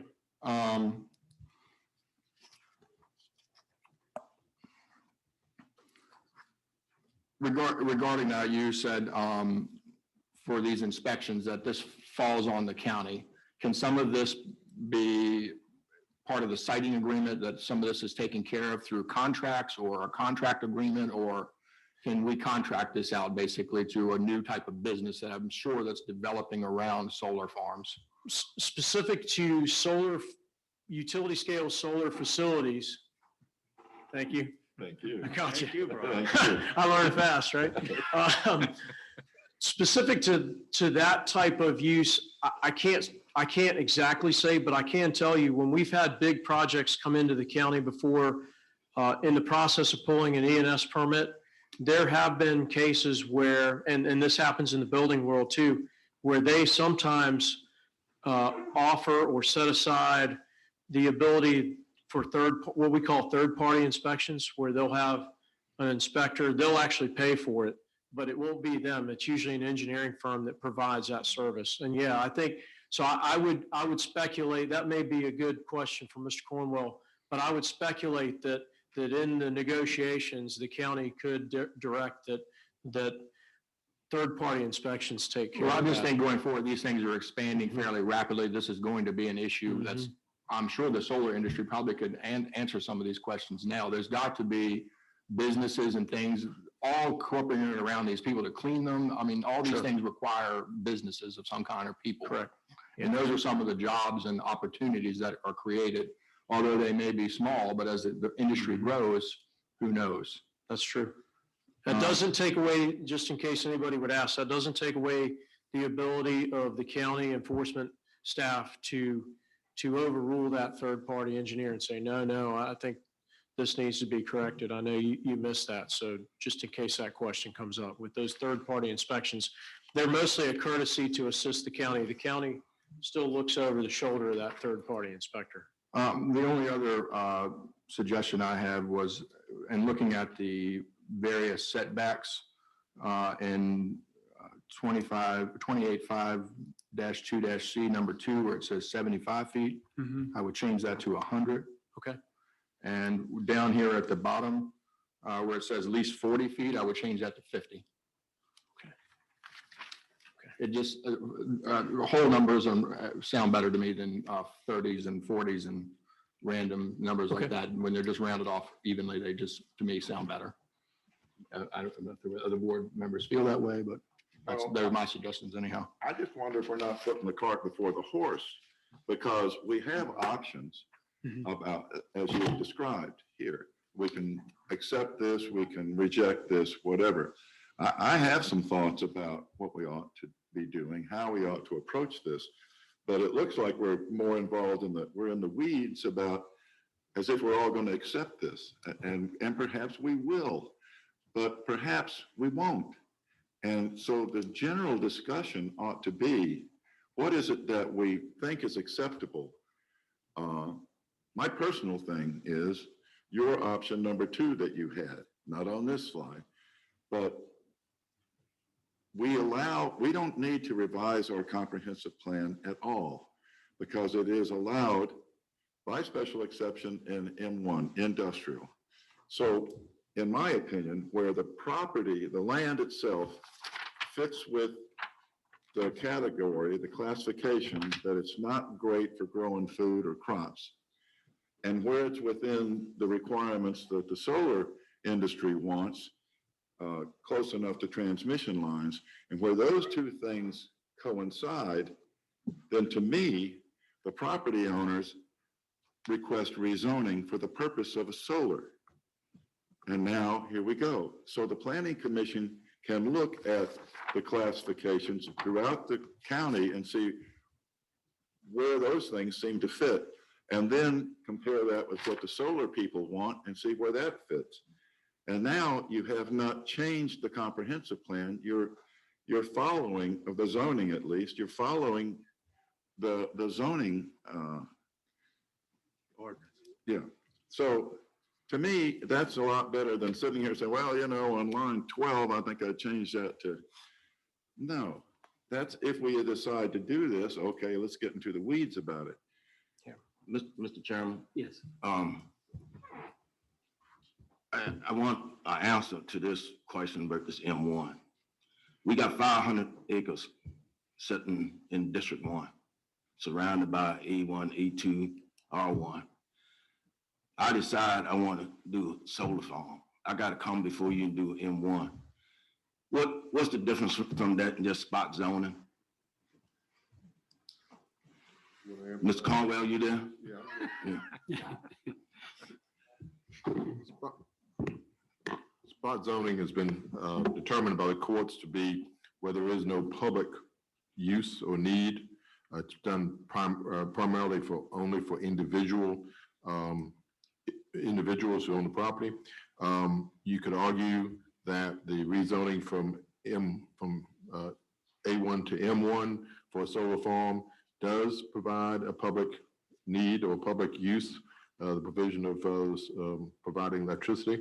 I think it's going to depend a lot on where it is and how it is. And that brings up another option that Brian and I have not talked about, and that's the possibility of creating a new agricultural district, say an A3, in which spot zoning is almost never found when you're going from say A1 to A2, or because it's all agricultural. So conceivably, you could do an A3 zone. Conceivably, the request for rezoning from A1 or A2 to A3 would not constitute spot zoning. And A3 could permit solar farms as well as other agricultural uses, but it could permit solar farms with special exceptions. So that's kind of a mixture of the two. You don't go from an agricultural to an industrial use. You go from an agriculture to an agricultural use, but they would have to ask for rezoning to that A3 zoning classification to get that special use permit for solar farms. But you can also permit other agricultural uses into the A3. Mr. Cornwell, I'll throw out these options. can I follow up on that real quick? The point of this, if you went to the M1 zoning and you followed that and that particular parcel was granted under that particular exception that then creates a spot zoning in central because the other parts around it are now touching an M1 zone who now have precedents to come in and say, I have an M1 zone right next to me. Why can't I now be an M1? That's conceivable, yes. So, I mean, that's where it becomes spot zoning, in my opinion. Well, I don't think it's a legal definition of spot zoning. I think you have to look at the property itself to see, and obviously if a rezoning by this board happens to rezone property M1, I'm going to be defending the board, and I'm going to say it's definitely not spot rezone. Well, let's take a different example. Let's say a factory, let's say we put an industrial factory and granted a special exception for that and change it to M1 from agricultural. It would be a similar kind of principle because then you'd have a certain kind of industry or a certain kind of zoning, and then all the neighboring properties could decide, well, there's already a factory here, there's already M1 zoning here next to me. Why can't I grant it for my factory? Why can't I have it for my solar or whatever else that's M1 that I want now? Because it's sitting right next to me. But the court has always held that properties are unique, and that just because there's one there doesn't mean you get to do one next to it. Okay.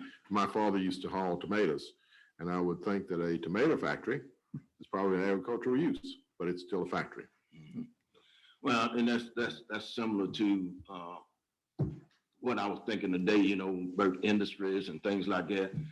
We never really did anything with seafood buildings and anything like that. But yet the term gets thrown around seafood industry.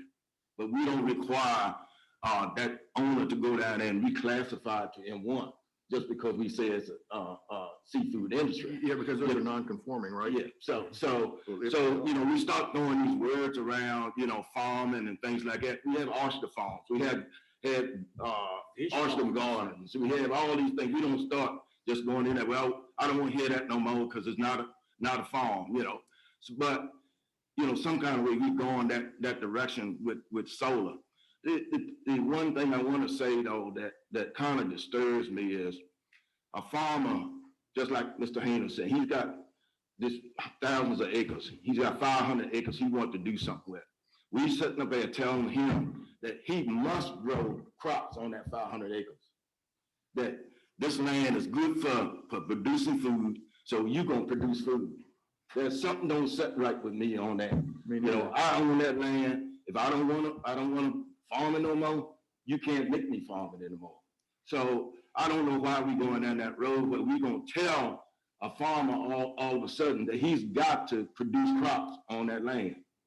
It doesn't make sense to me. It doesn't make sense to me either, because the farmer could just decide to say, okay, I can't have a solar farm. I don't want to farm anymore. I'm going to divide this into residential. I'm going to build 150 homes and I'm going to sell them all. And now, instead of having land tied up for 40 years and no low use, you now have 100 new homes. You need cops for those. You need a fire department. You need more school teachers. All those things require resources and cost money. Solar farms, in my opinion, generate revenue with a very low impact. And it's Brian, I'd like to make a point with one of the things you had on you, because I might be the only hunter in this room. So I wish you had consulted me about losing land for hunting, and I think I could have told you a few things. Okay. So that might need to be just, land is gone. I mean, it's already gone.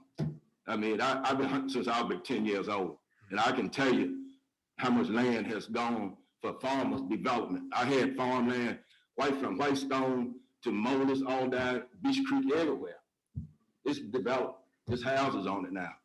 So we didn't lose it to solar. We lost it to subdivisions. We also think too that technology has advanced to where you don't need as much land to produce as much food. So you can produce a lot more food on a smaller portion of land because of technology advancements. All right. Gentlemen, as far as I'm concerned, I like the ordinance that has been proposed to us. Unless we want to do some more tweaking or something, I'd make the recommendation that we go ahead and forward this for a public hearing. As a matter of fact, I'll put that on the floor as a motion. Any comments?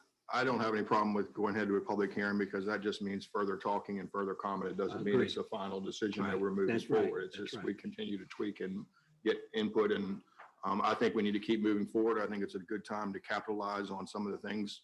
By the time this works out, there's still some new legislation in the General Assembly right now that may have worked its way on out as well, and we may have some more potential tools or incentives on the table at that point. So I'm in favor of moving forward. Okay. All those have heard everybody heard the motion? I've heard the motion. I would ask if we're going to go that route that we add R1 to that too, simply because of the amount of land that's out there in R1.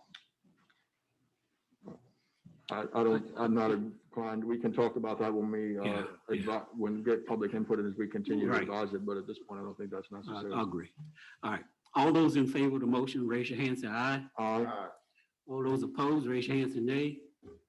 All right, ayes have it, 3-1. 3-2. 3-2. What did I say? What? 3-2. I can't count.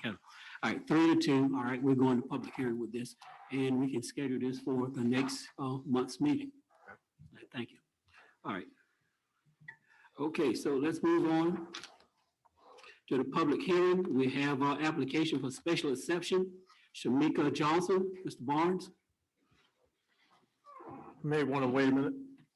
Yeah, okay. Yeah, we'll wait. We're gonna lose a few people here. Yeah.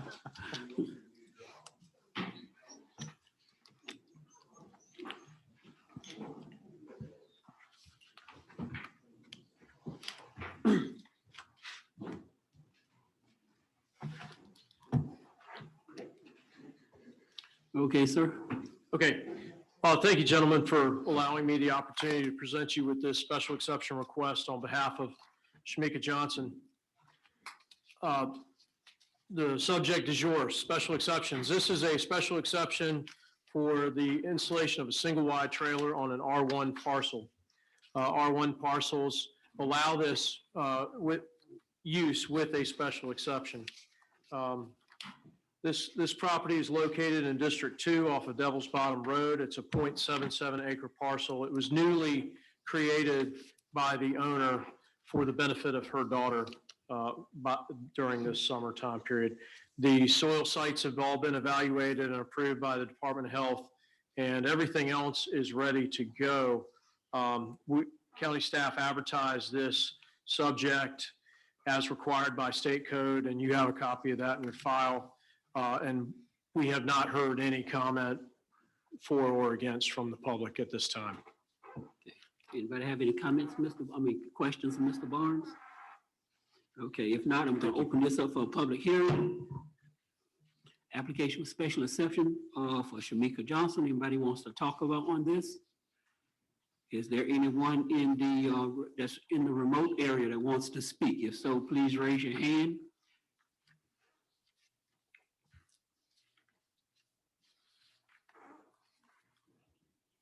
Okay, I don't hear of anybody in the remote section. Okay, so hearing no one for public hearing, this public hearing is closed. All those in favor of recommending approval for the special exception for the Shamika Johnson property, raise your hand, say aye. So that's a motion. I mean a motion. I'm gonna make that a motion. All in favor of the motion says aye. Aye. All opposed, none, they don't have it. Okay, passed. Unanimous. Public hearing number 2, Mr. Gill.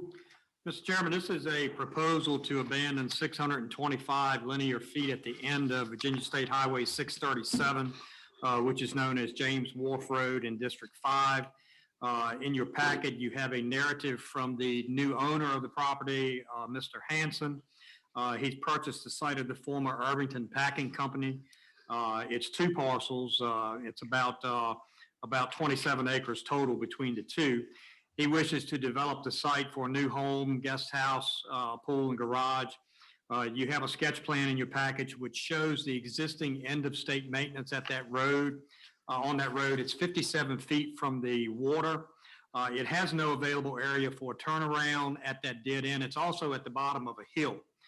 So people now who go to the end of that road basically have to back all the way up that hill, back up to the private Oyster Point Road intersection with James Wharf Road to be able to turn around. The new property owner has requested that that 625 feet be abandoned back to the intersection of Oyster Point Road, and he has offered to pay for a turnaround area, a cul-de-sac, whatever VDOT will approve, an area for the public to turn around there. As of, yesterday, I got my first response from the public. We've had 2 responses from the public. The first one was brought in by Mr. Mency, who I believe was was out there in virtual world during the public input session. He is the president of the Oyster Point Homeowners Association.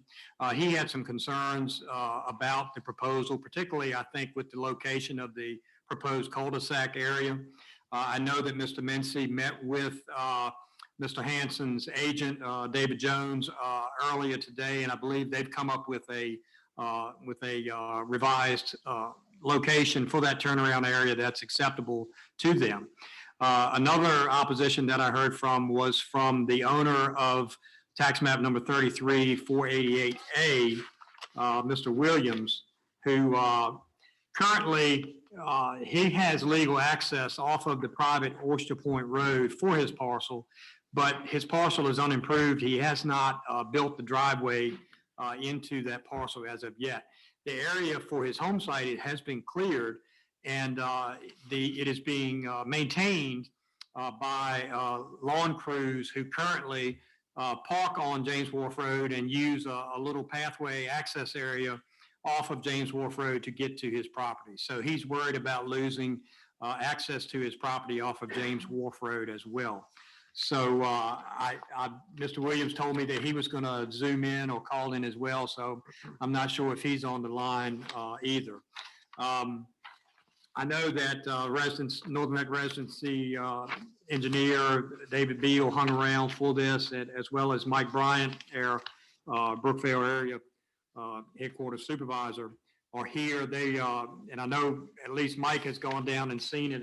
David has seen the packet that's in your meeting package, and they can respond as you all have questions. But that is the proposal before you, and this is a public hearing.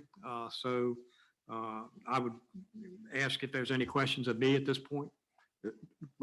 May I? Yes. As I'm looking at the plat, I can't really tell how wide 33-4, is it 4? The adjoining property. Yeah, I can't read the numbers either. Yeah, 33-488A. Right, how much frontage that has on Oyster Point Road? Is it wide enough for a driveway? Yes, I believe it is. I'm not sure of the exact width. Okay, and B also? Yes. I just want to make sure that the abandonment of James Wharf Road back up to Oyster Point would not prevent access to these property owners to their property. Right, well, their deeded access is actually off of Oyster Point Road. Right, okay. And there's been no other use of James Wharf Road for those parcels other than the pathway on 33-488A to maintain the building site that has been cleared on Mr. Williams' property. But I know that we do have setback requirements and so forth, and I just wanted to make sure that we don't have any requirements that would prevent them from using Oyster Point Road. None that I'm aware of. Okay, thank you. So abandonment of this portion of James Wharf Road would not disconnect anyone from access to their property? No, they still have legal access off of the private Oyster Point Road, which intersects with James Wharf Road. Thank you. Any further questions from Mr. Gill from this board before I open up the public hearing? If not, the public hearing is open. Anyone in the audience here want to comment? Yes.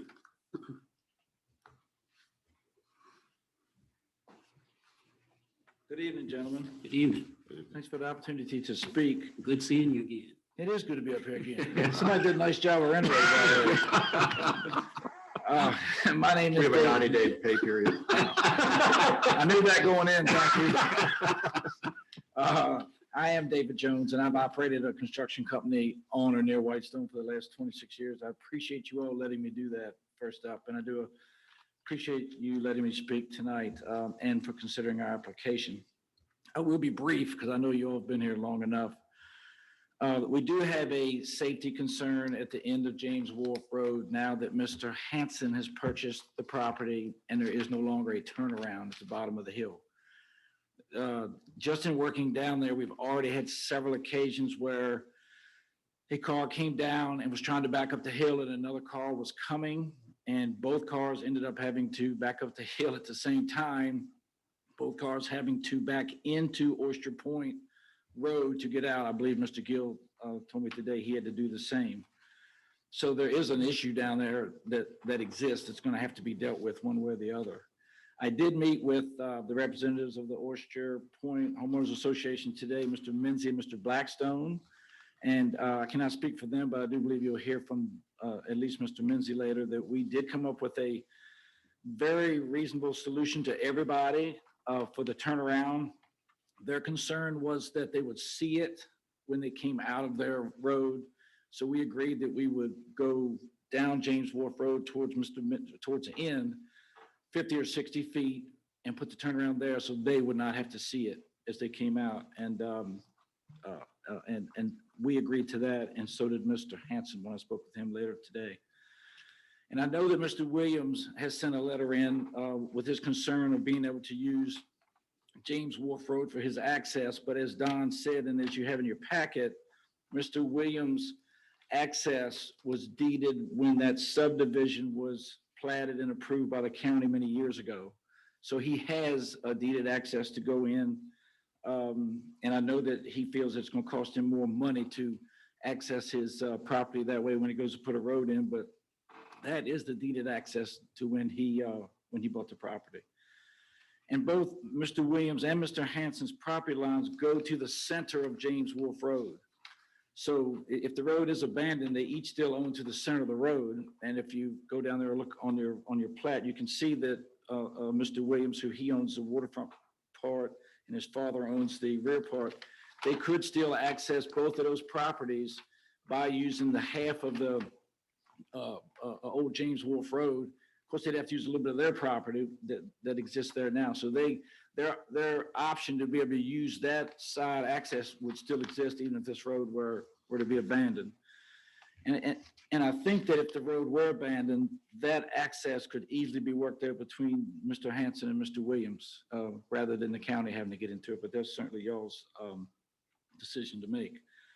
So in closing, I'll just say that something is going to have to be done because there is no turnaround at the end of this road. And there's 600 feet plus of road somebody has to back up once they get down to the bottom of it.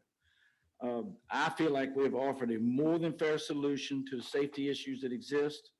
We're offering to use our property for the turnaround, and we're offering to pay for it to see that it happens. Of course, any other option that we would have to come up with to solve this problem would probably lead to someone else having to pay for it and having to use someone else's property. So we're offering to offer both, or to do both. Use our property and pay for the state to tell us how to do it. For the turnaround. Yes. And if I understand correctly, it's going to be built to VDOT standards. Or we won't build it. So you can ask Mr. Bryant. He'll tell you. So the maintenance on that then is VDOT maintenance. You're going to abandon that to VDOT? Is that how I would that think happens? that's the way they would do it. Yes, sir. And in speaking with Mr. Bryant down at the site, their basic concern is being able to turn a snow plow around. They are not obligated to go into Oyster Point because it's a private subdivision. So when they get to the end of James Wharf, they want me to give them a place to turn around. Plus it would give the public a place to turn around when they get to the end.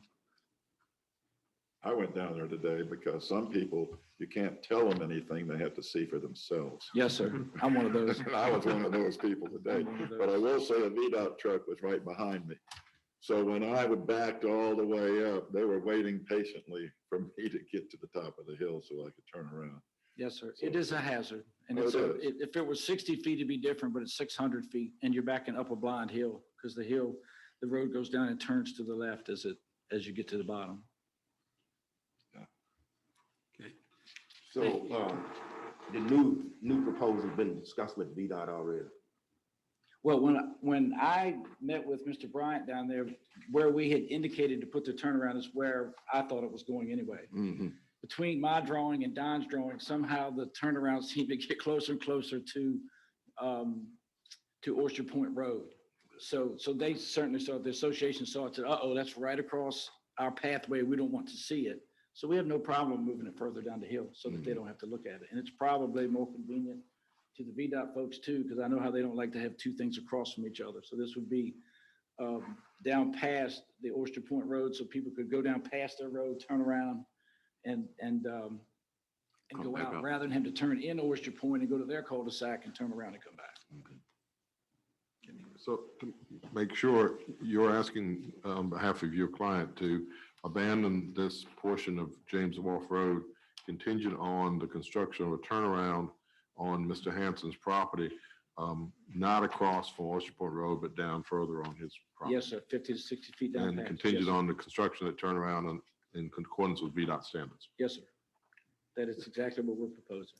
Okay. Mr. Bryant, you want to comment?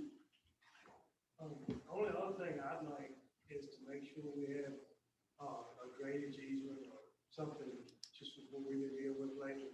Yes, sir. I want to do something to cause problems down the road on that. And certainly anything that we do is going to have to go through their department anyway. So. Okay. Being in accordance with VDOT standards. I've dealt with VDOT enough to know that you don't do anything without their permission, Yeah. but once. All right. Any other further questions? All right. Thank you. Thank you very All right. much. Anyone else for public hearing comments? I just have a few more comments from VDOT. I was talking with Mr. Gill today.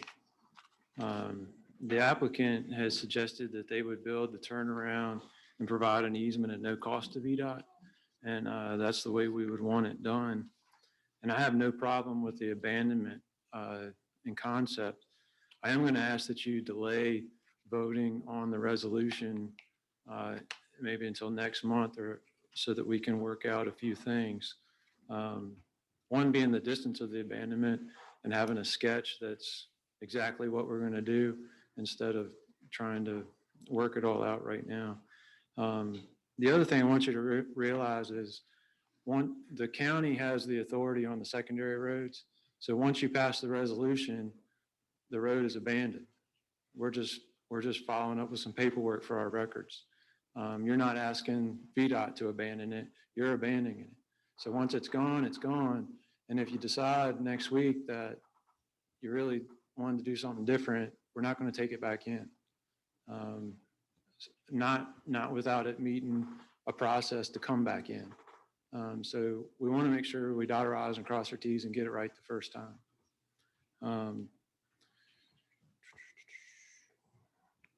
I believe ultimately that VDOT will be able to say that we agree with the determination that the county has made that there is no public water access down there. And I do that based on this road was a VERD Act road. It came into the system in the 30s.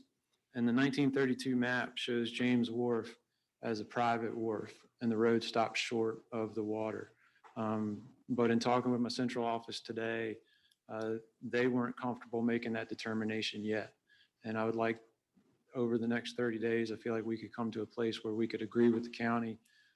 We don't need to coordinate with Department of Wildlife Resources on public water access or anything like that if we're not abandoning the end of a road that touches the water.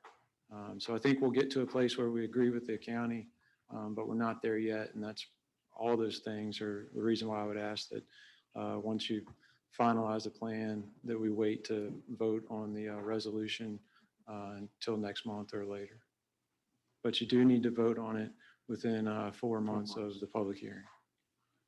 Yeah, I'd like to make a comment because I'm glad Mr. Beale mentioned the water access, because I spoke with Mr. Gill on Tuesday, I guess, one day. And that was one question. I said, okay, this doesn't go all the way to the water. It doesn't touch the water. And that's our assumption, that it didn't touch the water. So I'm glad you're taking the extra steps to make sure that this road didn't touch, the water anywhere, that it didn't go that far. So I'm glad you're looking into that. Thank you. Thank you. All right, any comments or whatever, questions? All right, any more comments from the audience here for? Okay, if no more comments from the audience, is there anyone participating remotely that would like to make a comment? If so, please raise your hand by clicking the icon at the near the bottom of your computer screen, or press *9 on your telephone. When you're unmuted, state your name and district in which you live, and then make your comments.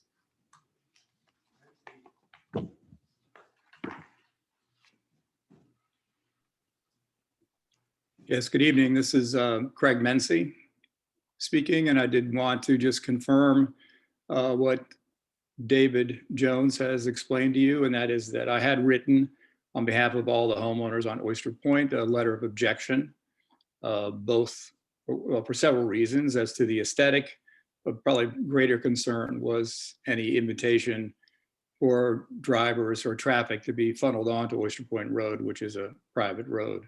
So having spoken with Mr. Hanson and spoken with Mr. Jones, and having met with Mr. Jones this afternoon, along with another representative of the local homeowners association, Tony Blackstone, we have come to an agreement based on their assurances that the turnaround will be moved at least 50 feet, somewhere between 50 and 80 feet from the end of Oyster Point Road, as well as assurances and the explanation given by David Jones and Mr. Hanson relative to working out an agreement with Mr. Williams, which sounds like everybody's in a state of mind where the reasonable compromises and accommodations could be made. So based on those assurances, the Homeowners Association withdraws the objection that we made to the abandonment of Oyster Point, of James Wharf Road.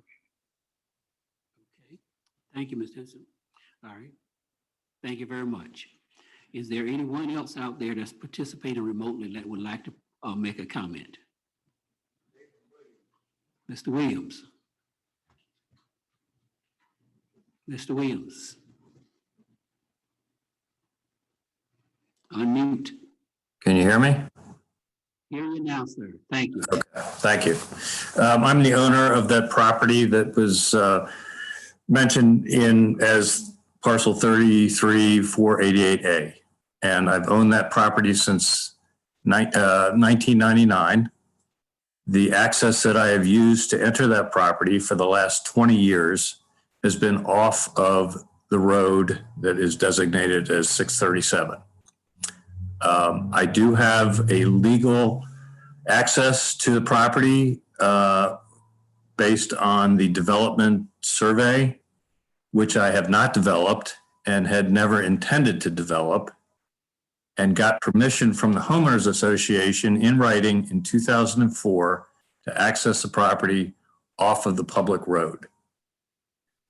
Therefore, it is my concern that now if that option is taken away from me, I then have to develop a driveway of 450 feet, taking down many trees, large, small, to develop that driveway, maintain that driveway, and also most likely have to run electrical conduit underground from that spot on Oyster Point Road to a development 450 feet away.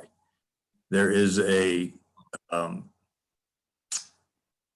telephone pole with a transformer electrical that is on my property that comes from Mr. Hansen's side of the road, crosses the road at my point of access at the highway, and I always intended to use that as underground cable to a house built on the property.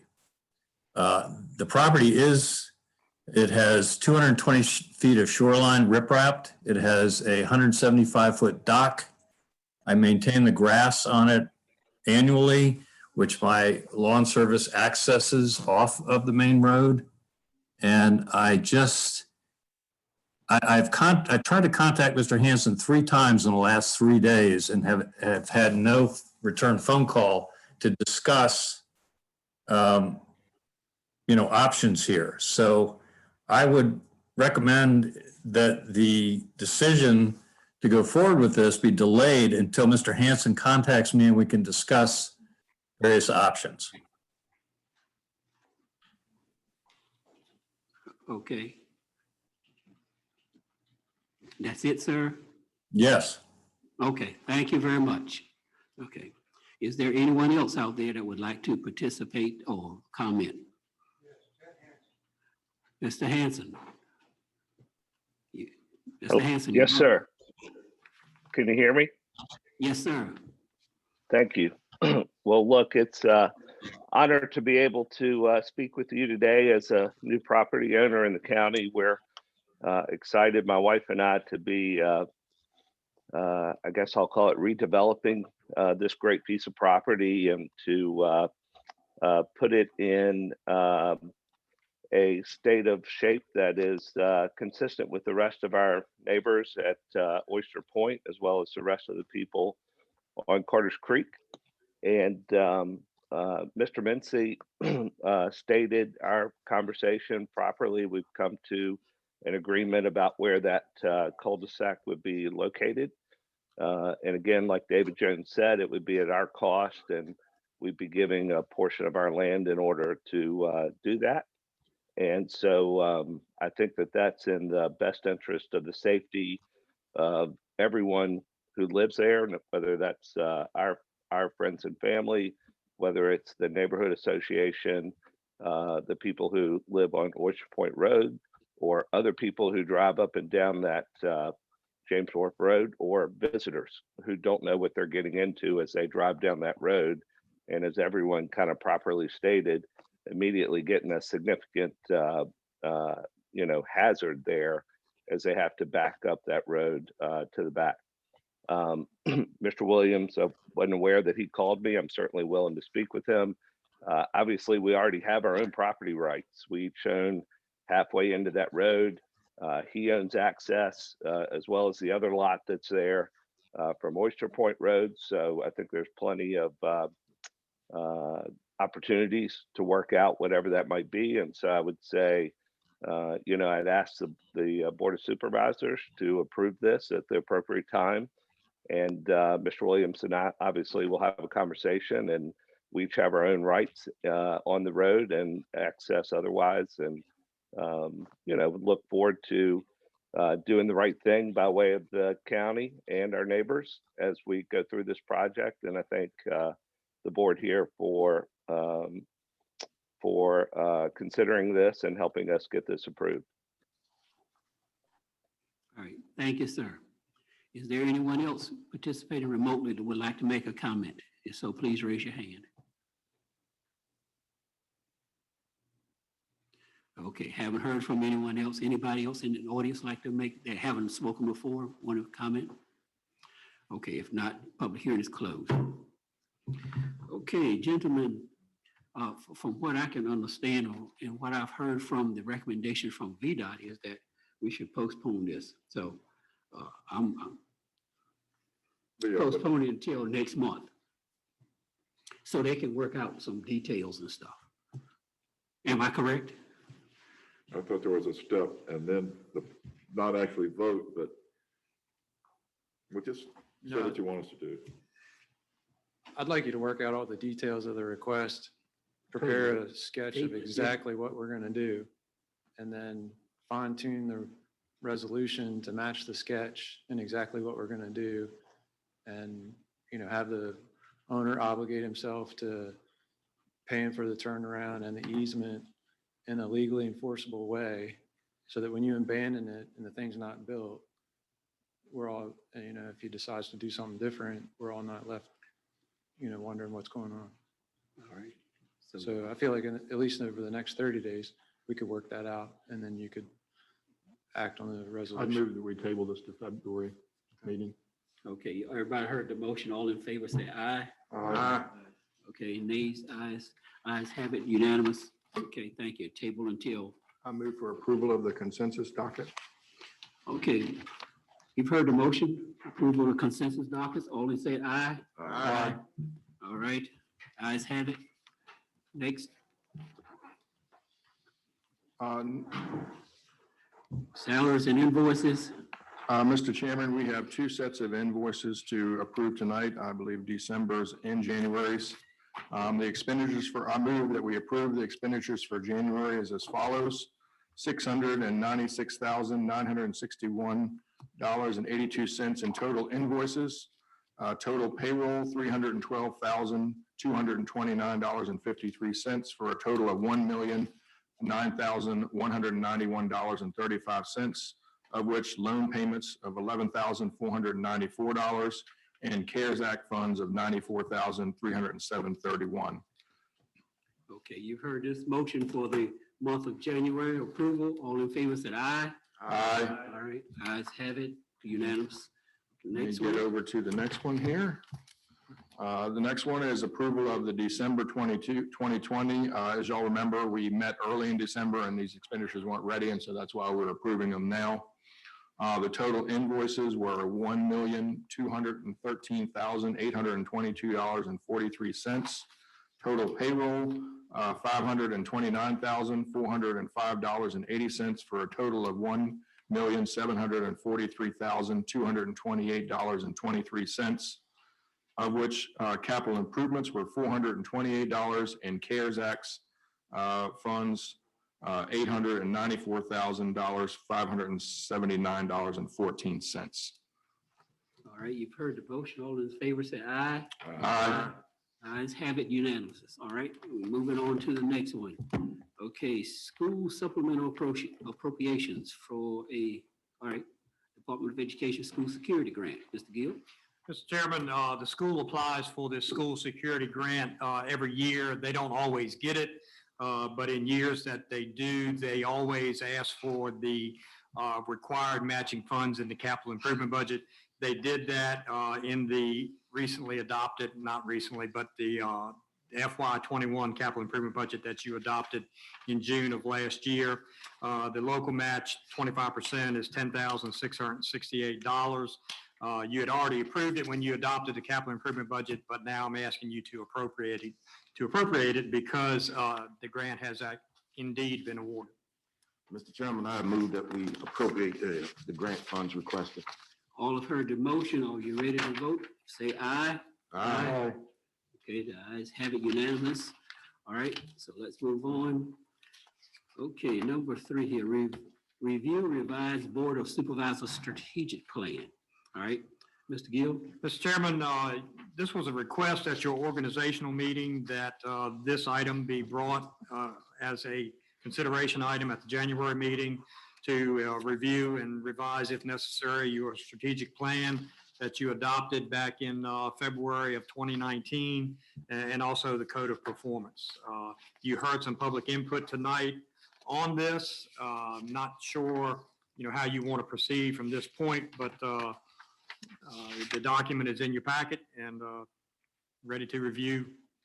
Mr. Chairman, can I make a comment on this? Yes. In light of the comments that were made, the public comments that were made tonight on this matter, I would move that we table this and set up a meeting prior to our board meeting in February to discuss this plan and have more time than trying to do it at 10 o'clock tonight. I agree. When we're starting to get a little bit tired and probably wouldn't be the best at putting input on this.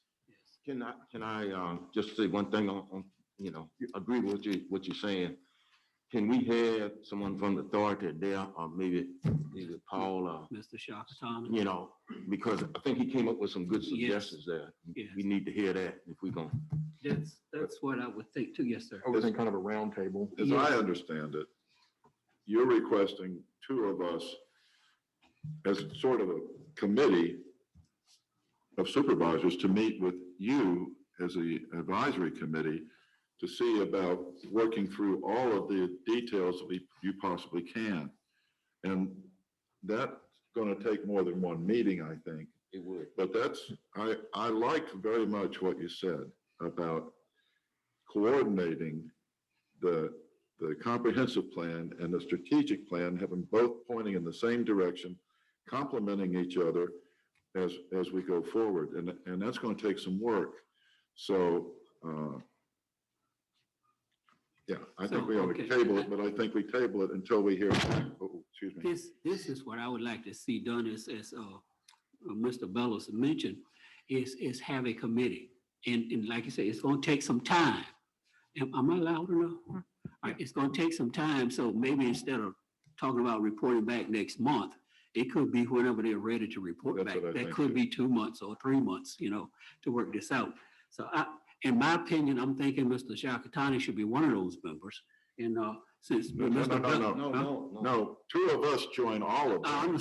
All of those. Yeah. All of You're them. talking about all of, okay, I got you. 2 of us, all of them. All right. Now, as far as us, I'm thinking Mr. Bellows should be one of those because he's the one that initiated this and got it up and going for us. So that, and it's up to you all who the second would be. That's my proposal. Mr. Chairman, may I say something? Yes. The process that we're talking about is a very comprehensive process that may take months and months to accomplish, because it's basically a rewrite of the strategic plan and the initiatives involved with it to be in conformity with the comprehensive plan, which is more of a land use plan, and also to define ways that we can systematically place the strategic plan into the operating plans of the county. And the process involved is a very detailed process, but it becomes more than a plan that sits on a shelf that you don't look at very often. And so what I would propose is that that we have 2 members of the board served with us on the committee, and we set up an action plan and spend some time really developing where we want to see the county in 2035, because that's part of your strategic plan today, is to create a 2035 plan. And I think it could be a very extraordinarily a fun project where we look at the different aspects of the county and how we retain its rural nature, but yet be able to sort of recreate it to become the county we all dream about, the county that we want to see, a thriving community, and one where we're attracting younger people to great jobs. And I think we have with the talent here on the board and the school superintendent and the planning district superintendent, what is the title? Planning Commission? Planning Commission Chair. I think we have a nucleus that we can get that accomplished. Yeah, I'll just make one quick comment. Yeah, this was kind of, when we devised this, this was kind of the first step. The next step was to make this more of an action plan, which is where we need to go. And that was really the premise of developing this as kind of the major goals, and then going back to each one of those and bulleting them and putting like deadlines and actual physical things that we can accomplish. And that's where we're at now and where we need to take the next step. Right. Exactly. So, You need to rescind your motion. My original motion was to table this till next month for discussion, but at this point, I think we can move forward. Move forward. We're trying to set up this committee. Yeah. Yeah. I'm willing to serve on that committee. Okay. Do I have another? I'll go ahead. Okay. All right, then. We have two. All right. Okay. Mr. Bellows and Mr. Lee will be our representatives to this committee. All right. Thank you, sir. All right. Thank you. Okay. Mr. Chairman, is the board intend to review or adopt the code of performance, which is separate from the strategic? Did we not, this wasn't part of our bylaws when we did this, when we did an organization, this wasn't included in the adoption of that. I thought this code of performance was part of that process when we organized. Yeah, I just assumed they both went hand in hand, and that's why I included it. So, I don't know if we officially did it, but I think technically it's part of the bylaws when we reorganized and should be considered part of that process. So when we reorganized and adopted the bylaws, it should have basically included that. We shouldn't have to do it again tonight. I just noted dated 2019. That's what I wanted to know. It does have the wrong date on it. Well, no, that's when it was originally adopted. Originally, yeah. All right. And you haven't done anything with it since, and we haven't included it in with the bylaws at your organizational meeting. Maybe we should moving forward. I think we should. I think it should be going forward. It should be. So maybe you should make a motion to that effect. Right. So I move that we include it as part of our bylaws going forward, but approve it tonight as an action item. Okay. All right. Everybody heard the motion? Okay. All in favor, say aye. Aye. Aye. Any nays? All right. Ayes have it, unanimous. All right. Thank you. That's good. All right. Mr. Gill, 21 mid-year, budget mid-year review. Mr. Chairman, I planned on taking about an hour and a half here to go through.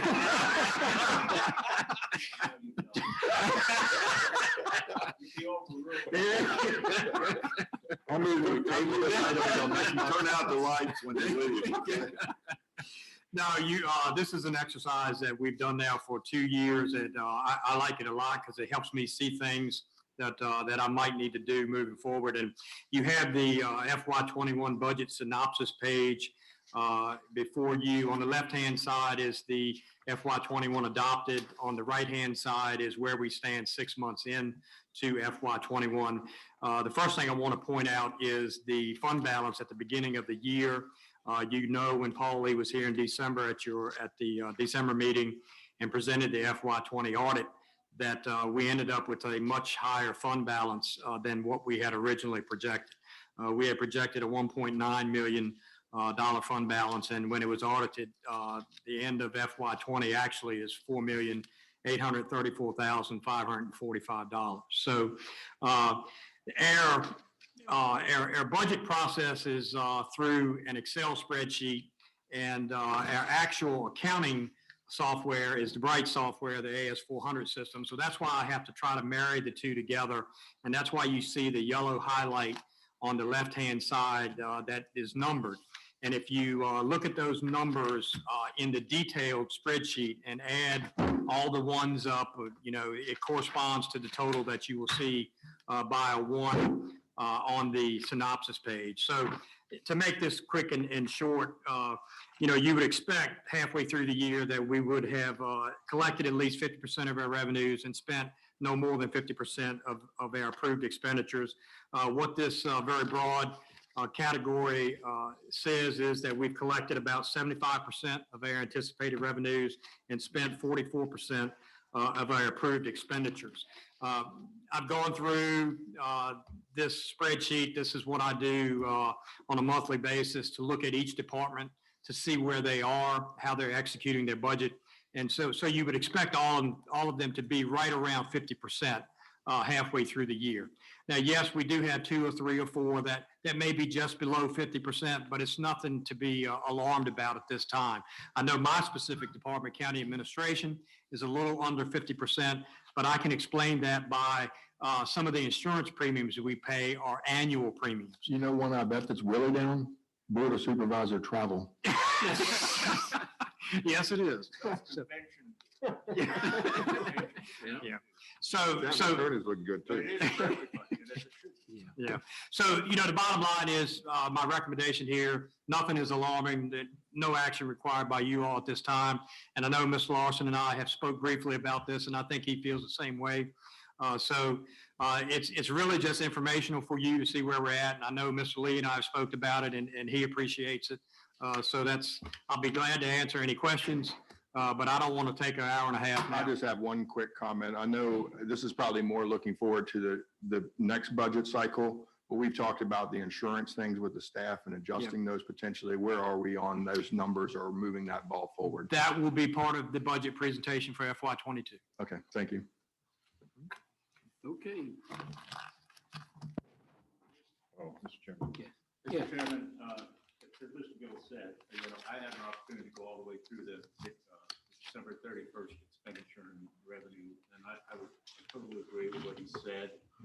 Mentioned himself. I'd only offer a caveat on the 75% of anticipated revenues. There's actually 2 caveats. Number one, it's always going to be well over 50% because property taxes are due on the 6th of December. And if you're not having paid by then you're in a penalty phase. So we get a huge slug of money in through that. And so that's going to distort that figure and put it, you would expect to be over 50%. The second thing is, and it drives me crazy, but it's there, and I don't know if, apparently there's no real good solution to it. But in there, as showing as a revenue is $1,500,000 from our borrowing on the revenue anticipation note. That is not a revenue, and that will come off. And so therefore, whatever the 75%, it's actually 74.99 something or other. That will come down by that amount too. So it, like I say, it has no business being in there, and it distorts that revenue by the amount that it is. And from an accounting point of view, but I'm told that that's the way it has to work in the Bright system, so be it. As long as we're doing revenue anticipation notes, it's going to be in there, but just keep it in mind that that's money that is not revenue. It's not in the budget or anything like that. Do we have an idea of what the target number in our amount of reserve funds where we would not have to borrow money? The treasurer has told me that she would like to see $6 million. So we're getting close then. We would be getting close, yeah. And Mr. Lawson. Another year like this, we'll have it. Yeah. Yeah. We've had that discussion before about the revenue anticipation note, and the treasurer says that her official guide of accounting says that it has to be inputted this way. And I know Mr. Lawson disagrees, but the good news is that note was paid off on December the 10th, I believe. So it's gone. And when Bonnie closes out December, it'll show as a 0. 3 months from now, when she closes. Thank you, Mr. Lawson. All right. Change order request, Mr. Gill. Oh, well, actually, you jumped over consideration item number 5. Yeah, number 5. Yeah. I'm trying to hurry up. Yeah. You all have made it clear in the past that you'd like to get the budget done sooner than later. Just a couple of years ago, we were down to the wire in June approving the budget. And historically, that's the way Lancaster has done. I put this calendar together last year. It's the most aggressive that we can be, given all of the other boards and commissions that have to hold public hearings as part of the overall budget.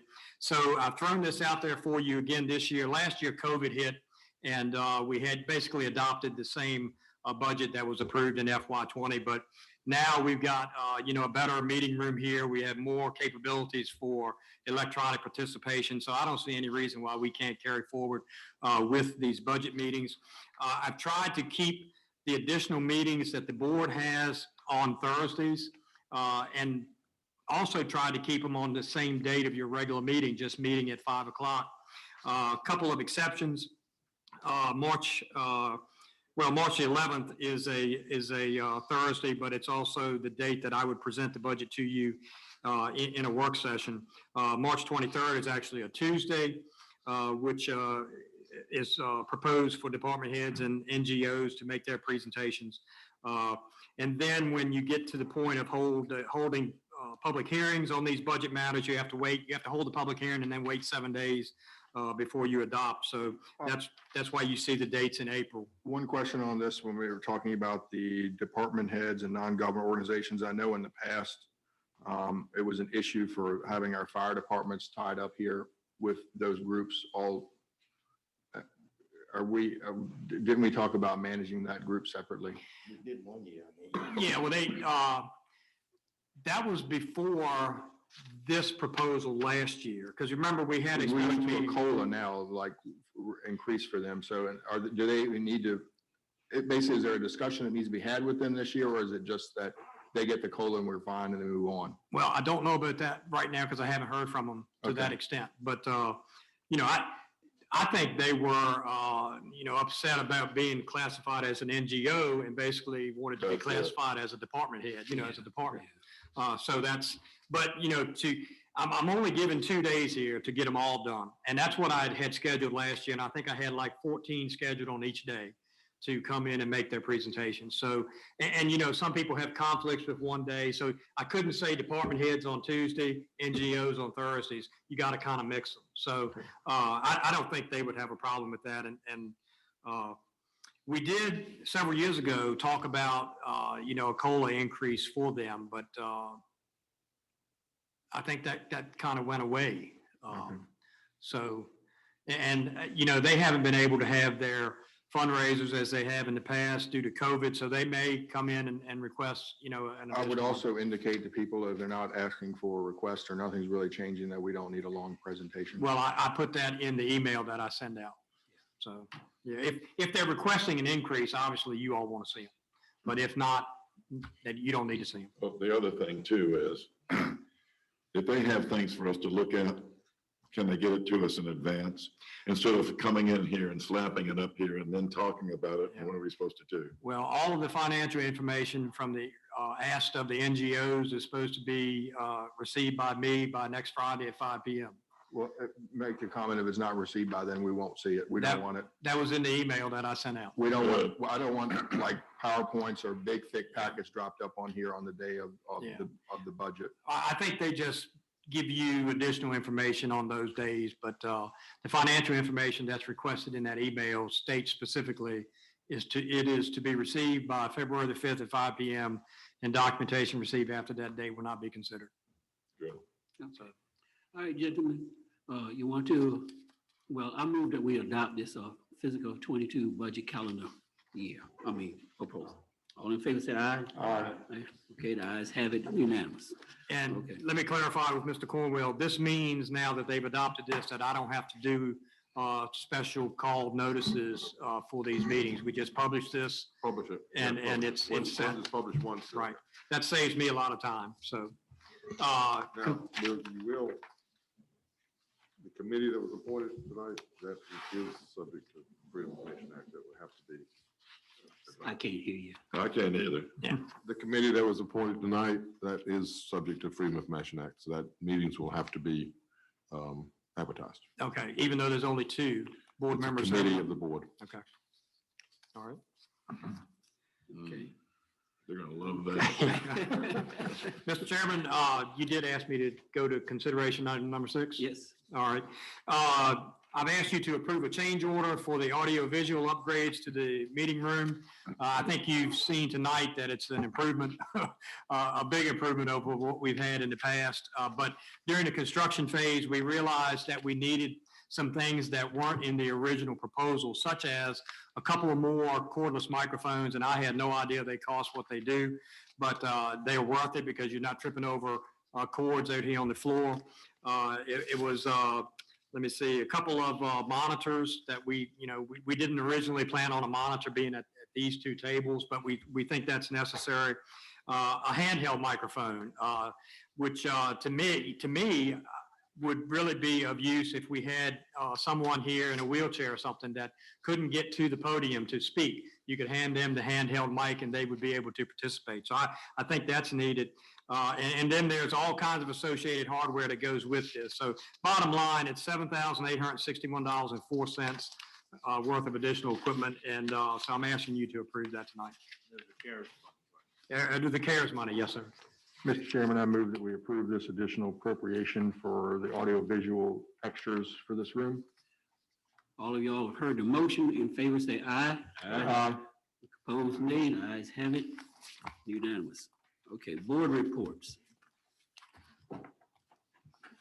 Board reports. Yes, sir. Mr. Chairman, I sent all of you information. Actually, Mr. Gill placed a booklet in our package, and I requested that everyone read that. That booklet was from a former reporter named Alex Berenson, I believe. And he talks about whether masks work or not to filter out a virus. I am increasingly concerned about what's going on with in our state and across the nation with the masking mandates. And the reason I'm concerned is because there's not a mask out there that will filter out a virus. Let me give you an example. The human hair is 150 microns wide, thick. A virus is 0.125 microns. If you do the math, you can place 1,200 virus particles across the width of a hair. That's how small it is. This mask doesn't filter out a virus. It will filter out globs of material that a virus might be attached to, but it won't filter out an individual virus particle. The only mask that comes close to that is the N95, and that's not a mask, that's classified as a respirator. And that respirator still needs to be fit to your face to be effective. So masks don't work. And the booklet that I gave you gave study after study after study that proved the points that he was making. It doesn't protect you from me, and it doesn't protect me from you, depending on who's doing what.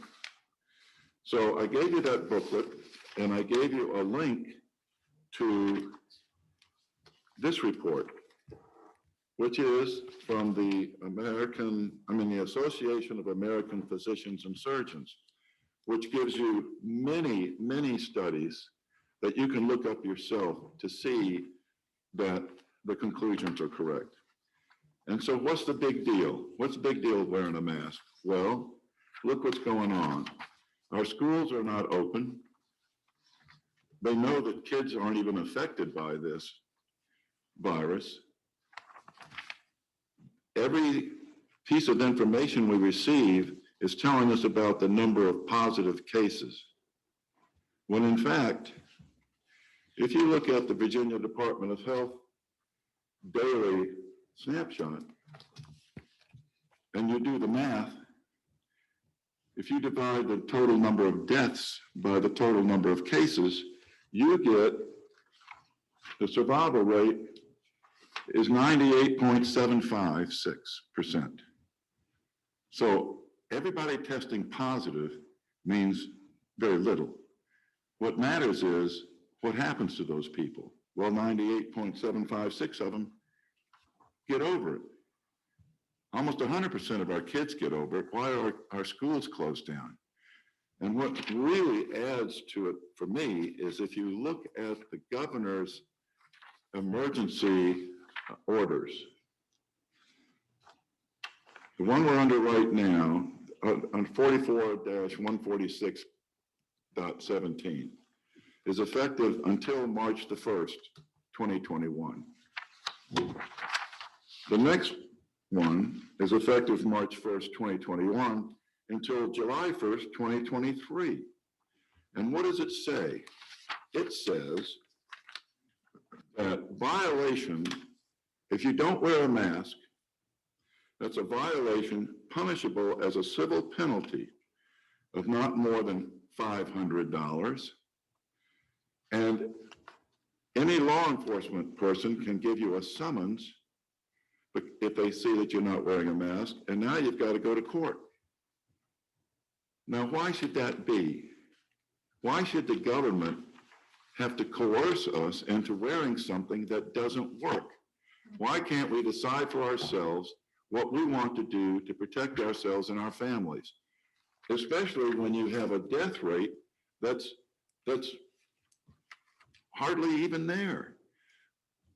This is not the first time this has happened. Let me just be clear. The governor has the authority to declare an emergency. Nobody's arguing that. My argument is that if these don't work, why don't we see if we can't turn that around? Why don't we insist that the Department of Health tell us the truth? And why don't we request that the Department of Health advise the governor that these draconian measures aren't necessary? So what I would like us to do as a board is to consider and hopefully decide that we individually agree that masks don't filter out a virus. They're not effective if you want to wear one, that's fine, but they're not stopping the spread of this virus, and the virus isn't that deadly to begin with. And then we can write a letter or a resolution or whatever is going to be effective, and we try to get the Virginia Department of Health to respond to that. And we also try to get the other counties, at least our surrounding counties, to consider doing the same thing, because if we just passively accept the fact that, well, it's the law, we just have to do it, and we ignore the science behind it, then we're allowing this to happen to us when it shouldn't. Now, do I think we're going to change anybody's mind? Do I think the Virginia Department of Health is going to say, oh, you know what? You're absolutely right. They don't work. We're going to talk to the governor.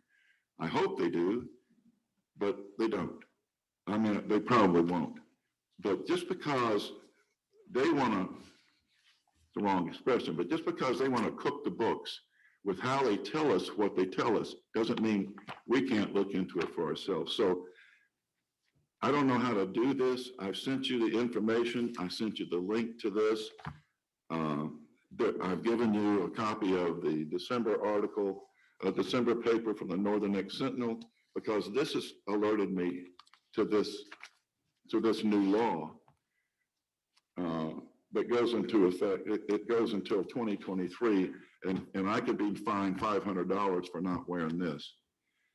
So I'd like to have the conversation. I know it's late. I know we're all tired, but I'd like to get a sense of the board about whether you're willing to do this.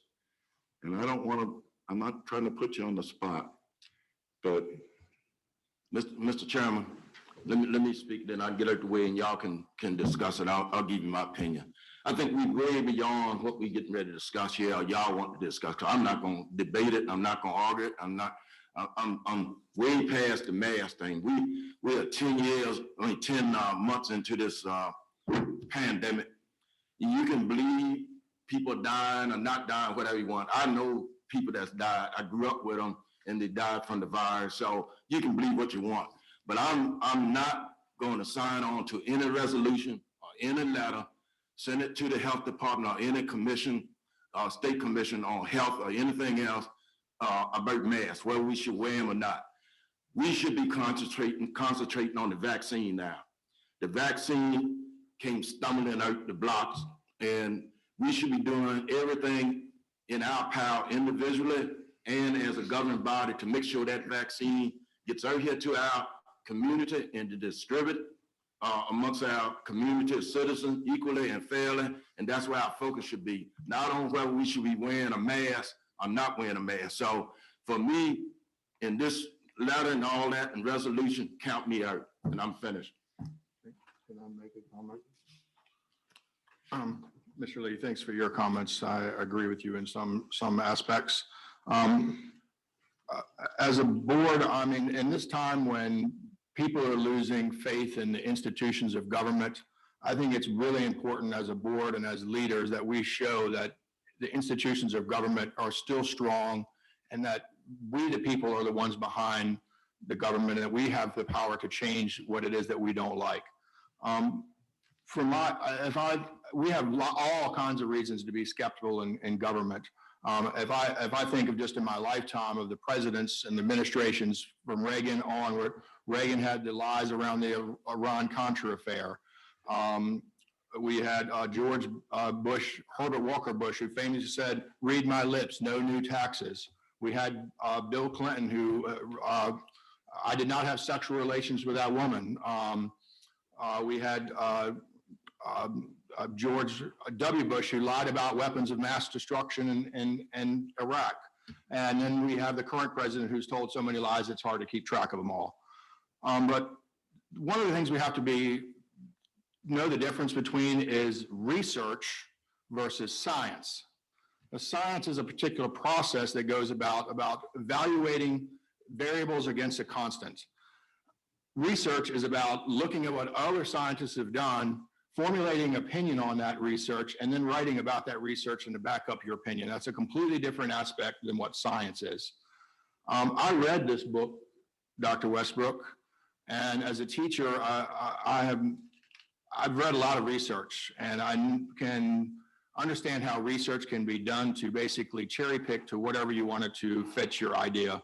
And when I read through this, that's kind of how I felt when I finished reading this. I was like, he made some valid points, but when I went back and looked at these particular research, it seemed a lot to be that the quotes and the points were taken out of context in relationship to the entire studies.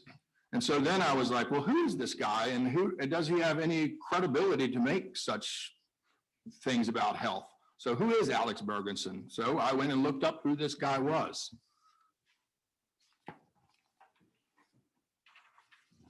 I know who he is. He's an ex-reporter for the New York Times. So this person was a former reporter for the New York Times and author of several thrillers and novels of books on corporate financial filings.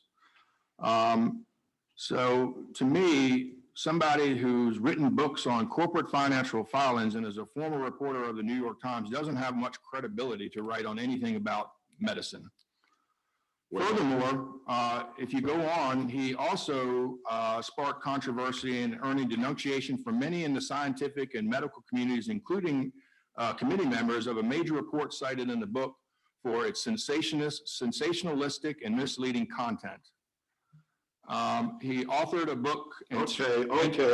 Can you let me finish, sir? Did you look at this? Can you let me finish, please? Well, you just keep going on. In the second part of this, it's he wrote a book, Tell Your Children the Truth About Marijuana, Mental Illnesses and Violences.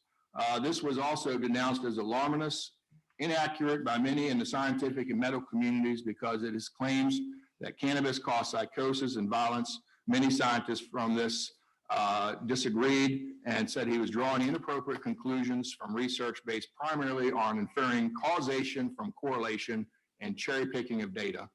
And so I'm not a medical professional. I'm not qualified to make the opinion of masks or not masks.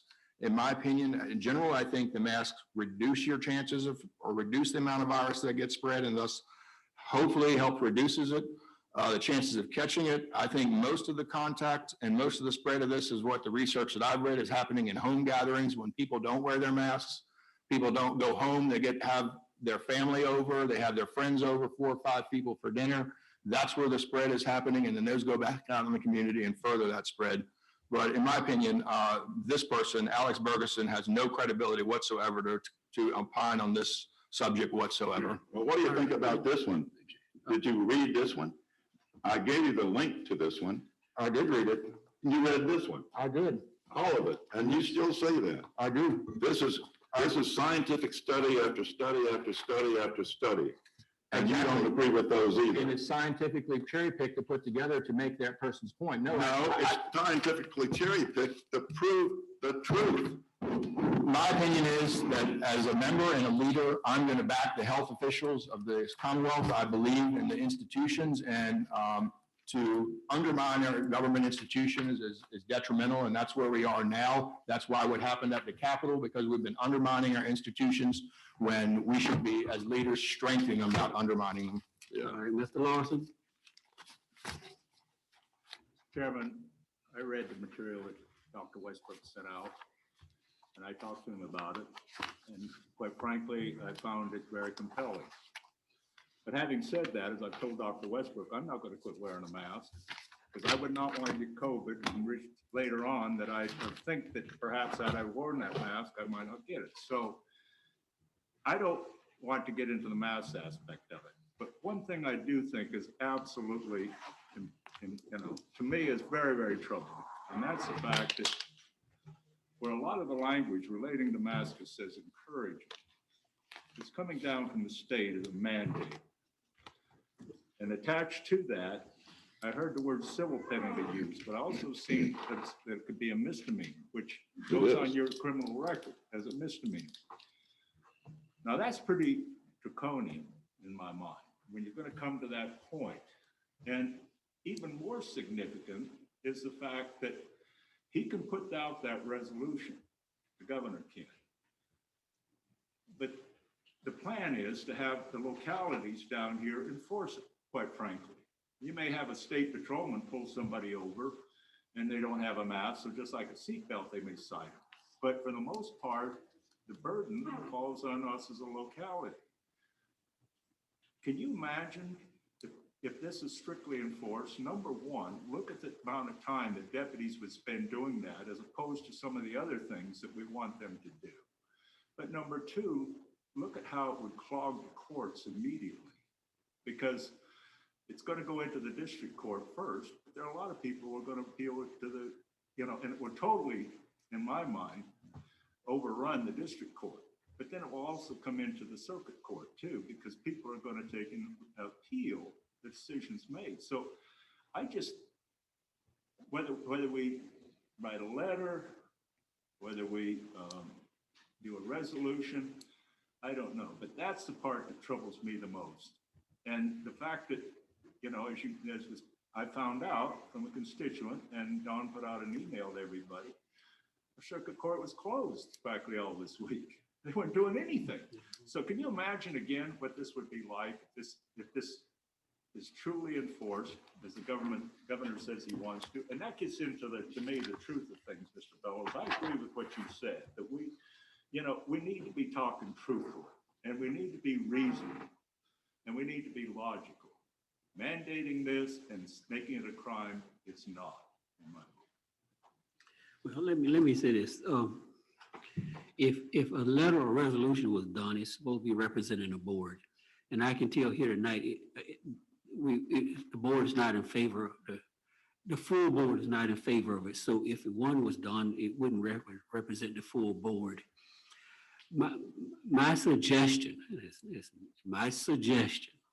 is maybe Dr. Westbrook, if you'd like to write a letter, is to do it, get some letterhead from the county, where you write it on a county letterhead representing you as a board member, and send it. Well, I already sent an email to Dr. Williams. Yeah, I saw that. And that was just an email. Yeah. And I don't know that I would do it on county stationery, because it is just me, and I could certainly clarify it's just me. But let me just say one other thing, and I'll shut up about it. The reason we're calling this a pandemic is because in 2009, the World Health Organization changed the definition of a pandemic. Here's what it used to be. Back when we had the bird flu, the H1N1, Ebola, when we had all of those things, one after another, the World Health Organization definition was, when a new influenza virus appears against which the human population has no immunity, resulting in several simultaneous epidemics worldwide with enormous numbers of deaths and illness. And in 1990, they changed that, and they changed it to a worldwide epidemic of a disease. This COVID-19 wouldn't stand up for a second under the original definition. It was only because they changed the definition that we're going through all of this, because we haven't had the deaths. We haven't had that. Everybody's scared to death they're going to get it and they're going to die. Well, if you're old enough and you've got pre-existing conditions, then this might be what kicks you over the edge. But you are going to die anyhow. It just shortened your life that much. But we know that our kids and people of childbearing age, up to a certain thing, if you don't have anything else that compromises you, you're going to get it and you're going to get over it like the seasonal flu. And then you're going to have antibodies to it. You talk about herd immunity, and they keep moving the goalpost on what that means. So anyhow, I appreciate the fact that we have differences of opinion. I can tell you I'm not surprised, but I am disappointed. To me, the truth is the truth. A virus is such a small thing that this is not going to do any good at all. And if you can breathe easily with a mask, you just prove to yourself that you're not stopping a virus. If you put this on and you fog your glasses, you just prove to yourself that you're not doing anything. So there are numerous studies that are scientific that prove the truth. And you guys can, Okay, well, thank you. No, I thank you. Yeah. Any other board reports? Any other board reports? I got an appointment. Okay. Board appointment. A board appointment, okay. Mr. Chairman? Oh, just a minute. Yes, sir. Go ahead. You got to report our appointment. No, sir, I have a comment related to the appointments, which is normally part of the reports. And that is that I have a person coming up on the Historic Resources Board for reappointment. And that person does not intend to submit their name again. And I've talked to Mr. Gill about whether or not there are people that have responded to our ads and everything, so I can look at that. There's one person from District 5, which there's also an opening there. Two things. Number one, I think this Historic Resource Board is an exact example of the thing that Dr. Westbrook brought up, and that's there's some of these boards that should not be district specific. And the problem there comes, okay, how do we refill them and whatnot? But this is one here where we need people on there that are really interested in the aspects of historic resources. And so I do not intend to, try and get that thing filled right away. As I understand it too, the Historic Resources Commission itself has made some recommendations to the Planning Commission that ultimately come to us about what their role is. And it may not be as is presently defined at 5 members. Well, and we blessed that. Yeah, we did. So at any rate, I want to bring that up because I think we're going to see more and more of these things where it just, we can go out and beat our brains out trying to get a body to go in there. And we can even try and, and as we should, go through this pool that we have. But if we can't find the right person, then. Well, and shouldn't we make a decision about whether we ought to keep certain appointments by district because it's the way we've always done it, or whether we ought to open it up to the whole county? Well, I think we talked about this earlier. There's only 2 boards which require it by district. And I don't think you need to do anything further because you'll make that decision when you approve an appointment. So if you approve 2 folks from District 4 on a board, you made that choice by approving that person. So I don't think you need to do anything. No, I'm just saying that if we don't officially say it can be countywide, then you kind of feel constricted that in this book, District 5 Historic Resources Commission is my wife, whose term ended December 31st. she doesn't want to be reappointed, but I don't feel under any responsibility. I think what you're looking for is to remove the district designation in the appointment. But yeah. Yes. I'm not in agreement with that. I'm not in agreement. So you won't highlight it anymore on there, right? Well, it depends on what you all tell me to do. I'm not in agreement with that. If I can get someone from my district, that's what I'm gonna do. No, we're not saying And I you want can't. that option, but I don't want it. When you put it that way, we on this board now understand that. We get off this board, the ones coming on, they're not gonna understand that. They won't even know it. All right, so now, the way Don and Mr. Gill has explained it is good enough. And we can handle it. It'll do what we want done. And we've been doing it. We got appointments now that are not from our districts, and we made them. And the ad that I put in the paper last September didn't state, you know, we need someone from District 3 for this. It just stated there's a vacancy on this board. Right. You know, and let me know if you're interested. When was the last time you ran that? Well, I told you all I'd get it done in January, but we had plenty going on and I didn't get it done, so What are the two that are district specific again, the planning commission? and the EDA. VDA. They're by statute. By statute, By that's by statute. district. Yeah. But then I would make a motion that we eliminate the district distinctions on all of the other things that we have. And then what we have to talk about is who's going to be responsible for making sure that we get people back into those. Because I make one for Mr. Vance, you go ahead and go for it. You know, this one doesn't interest me. Well, we all interrupted Mr. Lee, which I apologize for because I was part of that. I have an appointment. Yes, sir, go ahead, make your appointment. Well, Because I'm thinking there's a motion on the floor, but. That's what I'm thinking. Oh, he got a motion? Yeah, I think Mr. Lawson made a motion, so you all need to handle that. State your motion again. I move that in the appointments category, at the very end, our last order of business right here, part of the county report, I move that the district designations be taken away from all of those boards and commissions and groups, whatever, other than the EDA and the planning commission. All right, y'all heard the motion. All in favor, say aye, raise your hand. All against it, say nay. Mr. Lee, you had your hand up for both. It's nay. It's nay. Nay? Okay. 3-2. 3-2 on nay. All right, so Okay. the motion lost. The motion lost.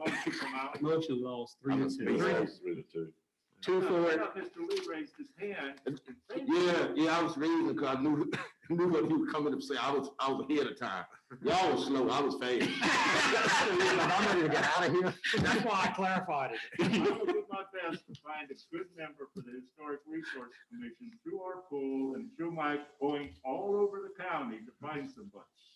But I'm just telling you that. We understand that. Okay.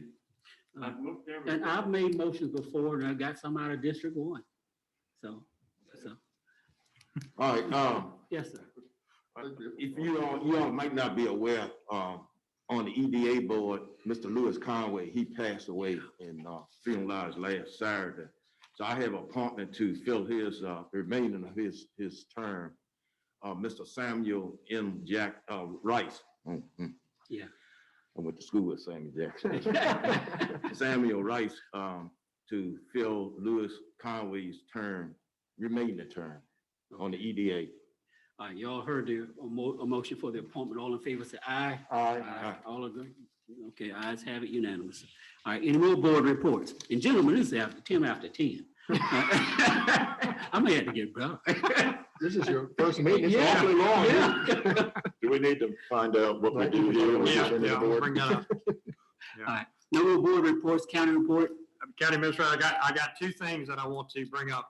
The first one is a couple of us have gone over to the Eastern Shore and visited with the Eastern Shore Broadband Authority, which operates everything. They do everything from the ground up. They actually go out, put cable in the ground, run fiber to the home.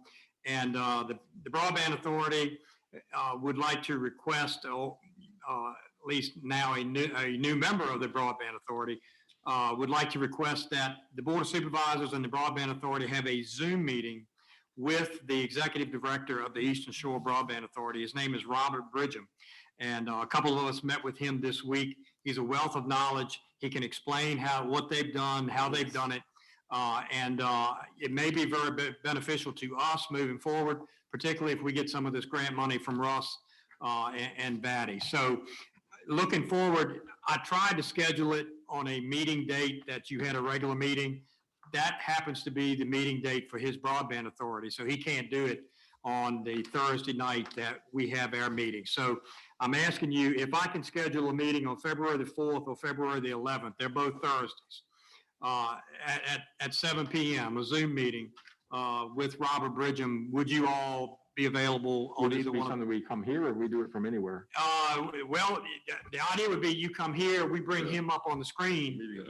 Yeah, and it'd be a meeting of the board, and your policy says that one of you can participate remotely. So Well, this is the best, especially since we've got all of this. yeah, so Since I represented that entity for about 10 years, it would be nice to see him again. What do you say, the 4th or the 11th? the 4th or the 11th, either day okay, one better than the other. And what time would it be? 7 o'clock? you said? 7 o'clock. I'm open on either of those days as of now. Either one. Okay. The 11th? Let's do it sooner rather than The later. 4th or the 11th. I'm putting through. They're the next two Thursdays. I think the 4th, because I'd rather get it out of the way in case we have further. Right. Well, I haven't. Either one is good with me. You had to confirm with him. I got to confirm with him. So Yeah, okay. yeah. Okay. So is either date okay with you all? Yep. Yeah. At his Okay. convenience. And then- You prefer the 11th? Okay, all right. Okay, the second item I have, we talked about having a quick tutorial on the new iCompass. You all have your laptops here. I hope you'll take them home with you tonight. Do you all have up on the screen, Glenn, do you want to come over and go through that real quick?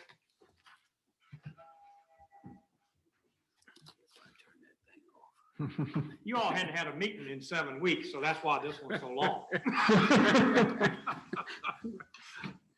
I'm gonna stand behind them while you go through it, just to make sure everything is coming up right. Is this something I can get into too, or is that just for board Yeah. members? Can you get in now? They didn't give you a laptop? No, I don't have a laptop. My old laptop. Well, Hannah's a trooper. She stuck around for the whole meeting. Are you trying to brown nose?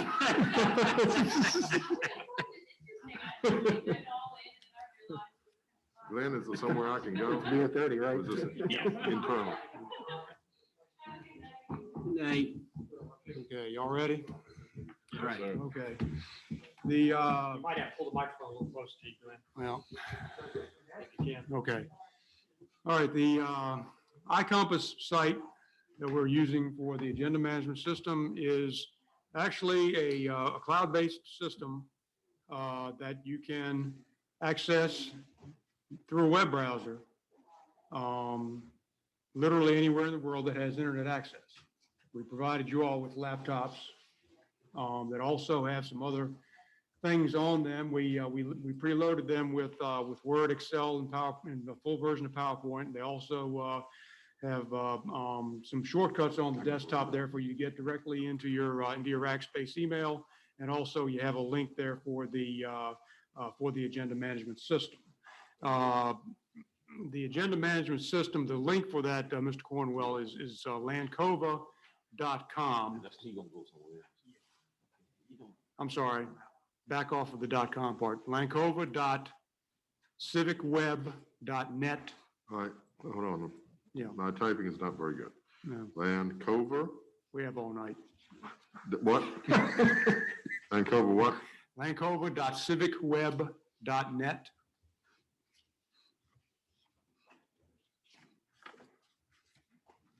Slash Okay. portal, that's PORTAL. Got it? That's it. Lancover.civicweb.net/portal. Right. Is there a link on the website for this? Not yet. There will Can be. we put one on there? Yeah, we're getting there, yeah. There are no results for Lancover.civicweb.net.portal. Slash portal, not dot. Slash portal, I'm portal. Yeah, I got that slash. / Did you do HTTP? Don't have to. You don't have to. Okay. Oh, land, not land. No D in Lancaster. Oh. Yeah. You have a Lancaster moment over there? You know. Try HTTP double back. Mine doesn't have that at all. I mean, mine's showing me, but there's no HTTP. This? We can adjourn and go ahead and do this, can't we? Shouldn't we adjourn to do this? No, you're still meeting. There you go. Nope, City of Glenpool. I don't know why yours isn't coming up. Okay, well, I'll figure it out later. It's a live link. Yeah, it's a live website, yeah. All right, anyway, that is the link, and I'm gonna get over there here. There we go. So Get you over here. I guess he's gonna get to this, whether we're gonna do that or we're gonna go to it. You don't need to sign in. Okay. Actually, the board members don't yet have, have login accounts for this. They're, you're going to be, for the documents, the board meeting related documents that are all public information, or, you don't have to sign in for those. Once we get to a point where we have a meeting, where we have a closed session and we have confidential documents, that's when we'll set you up with login accounts. Right. Good. All right. All right, so this is the same this is the same website or portal that the public will see. The main thing that you want to know about as far as running your meetings is the agenda. And there's several ways that you can get there. The easiest would be to go, depending on the time, depending on the day, whether it's the day of the meeting or a few days before. Once we have published the agenda, it would either be in the section over there on the right, either today's meetings or upcoming meetings. Yeah, under the calendar. Yeah. So if you want to go into where it says today's meetings and click on the Board of Supervisors and today's date, that will take you into the agenda.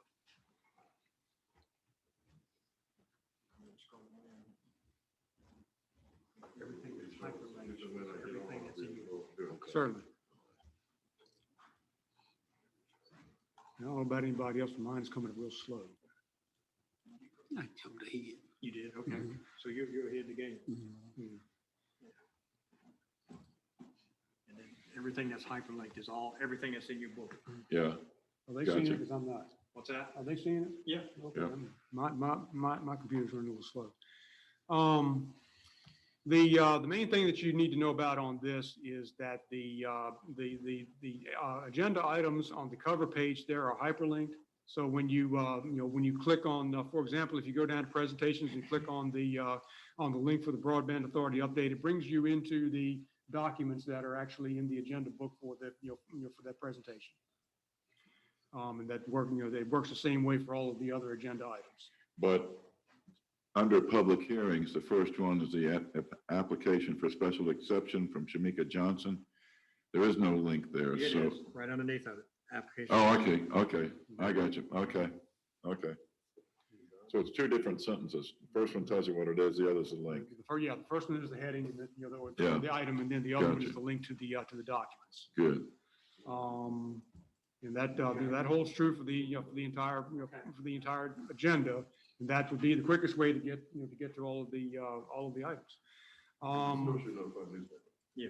Right. The other thing, we unfortunately had a minor problem tonight where we were not able to live stream as we thought we would be. I say Live stream. The live stream didn't go couldn't do through. that. We had an issue today. I'm pretty sure it was my error, and we'll resolve that for subsequent meetings. So I noticed that when it didn't live stream, it didn't record video at all then? Well, we got a recording. Or do you have a recording? We actually got a recording on the in-house AV system, and also the Zoom call was recorded also. Because when I click, there's a thing on here, you can click on it. It says then go to YouTube, and you clicked on it. It said 5 minutes, but it was just the header. Yeah. So we had a. So will we actually have a physical recording of tonight's meeting? Yeah. like a video recording of it Yeah. that was stored, but it just didn't go up. Right. Is that something that can be now uploaded to YouTube or? I'll have to check, I'll have to check and see if they can take take our recordings in-house and move those over. The way it's supposed to, the way it's supposed to work in the future with the agenda management system is that they will take they'll take the YouTube recording and incorporate that into the archive for old meetings. So that you'll be able to research the old meetings, you'll be able to go in and look at the video, and you'll also be able to use the agenda, the previous agenda as an index, where you can click on a section or an action item and have It'll the take you video to that fast part of forward the to video. that section of the meeting. And that's if you were to go within the agenda system and if I was a public member and I wanted to say, I missed this meeting and tomorrow I wanted to go back and check it, something, what did they do with that special exception? I could click on that, it would go right to that part of the video, I could watch it and then be done. Exactly. Okay. Yeah. That's good, that's really handy. Yeah.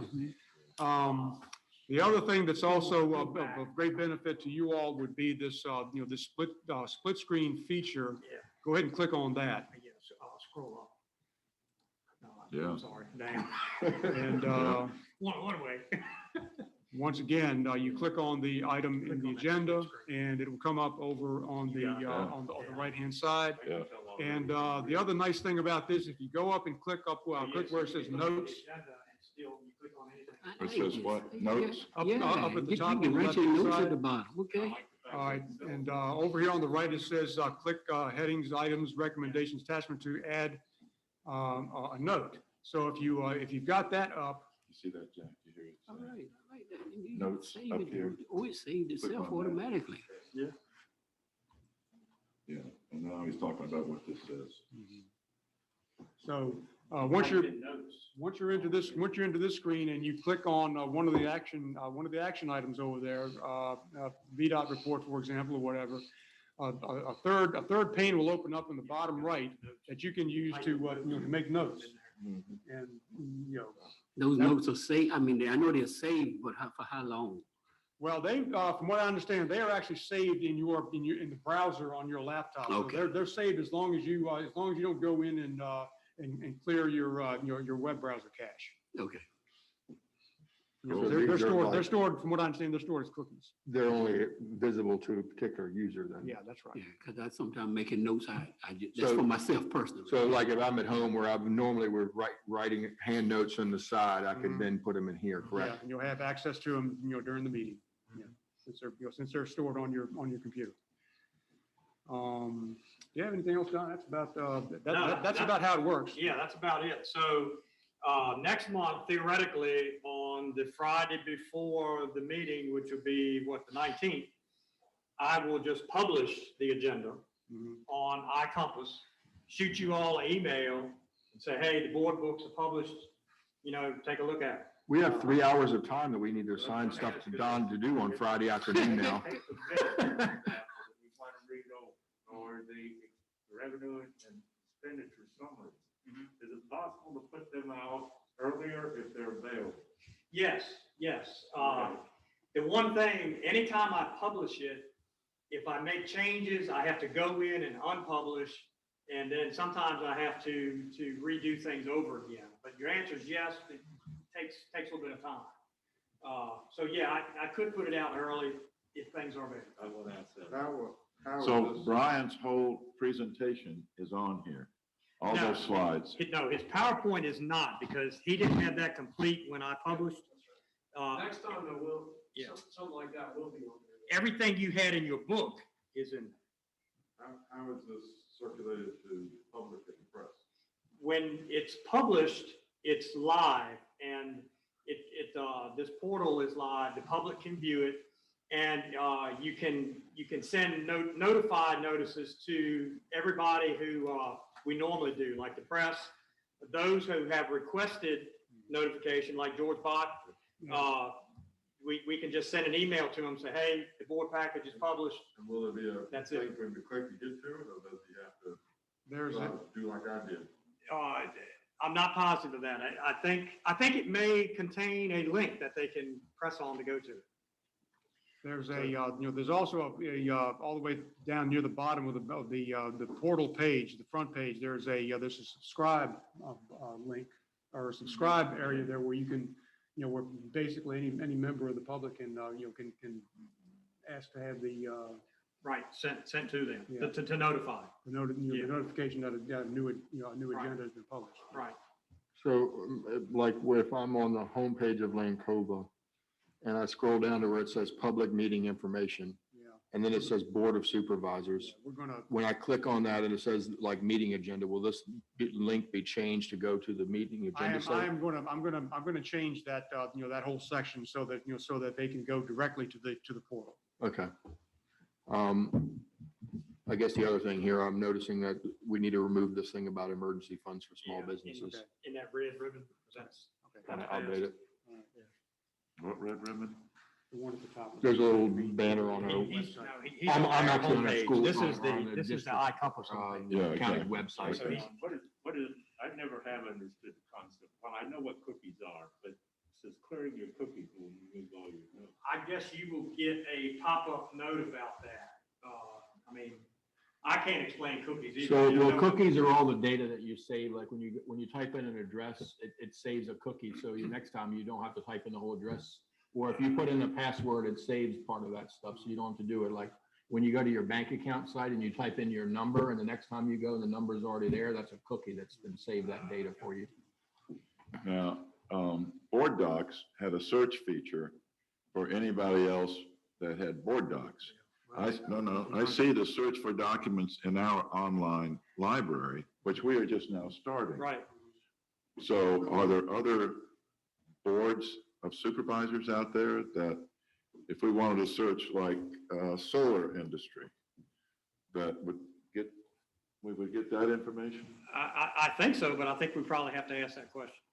Well, it's not that important, but what I really want to know is if Brian can put his PowerPoint after the fact, or for next month. Yeah. Because I really like to look at it more than just, Yeah, I mean, we've had several meetings with the folks putting this together, and this is a work in progress. I mean, eventually, we'll have all the planning commission meetings, the BZA meetings, the wetlands board meetings, all of those will be on here, so that people can go in and click that, where it says upcoming meetings below today's meetings. It'll list all those meetings, and you just click on the ones, and you should be able to see the agenda with the hyperlinks to all of the attachments. Yeah, that's good. But so are you going to be the one that has to do all this?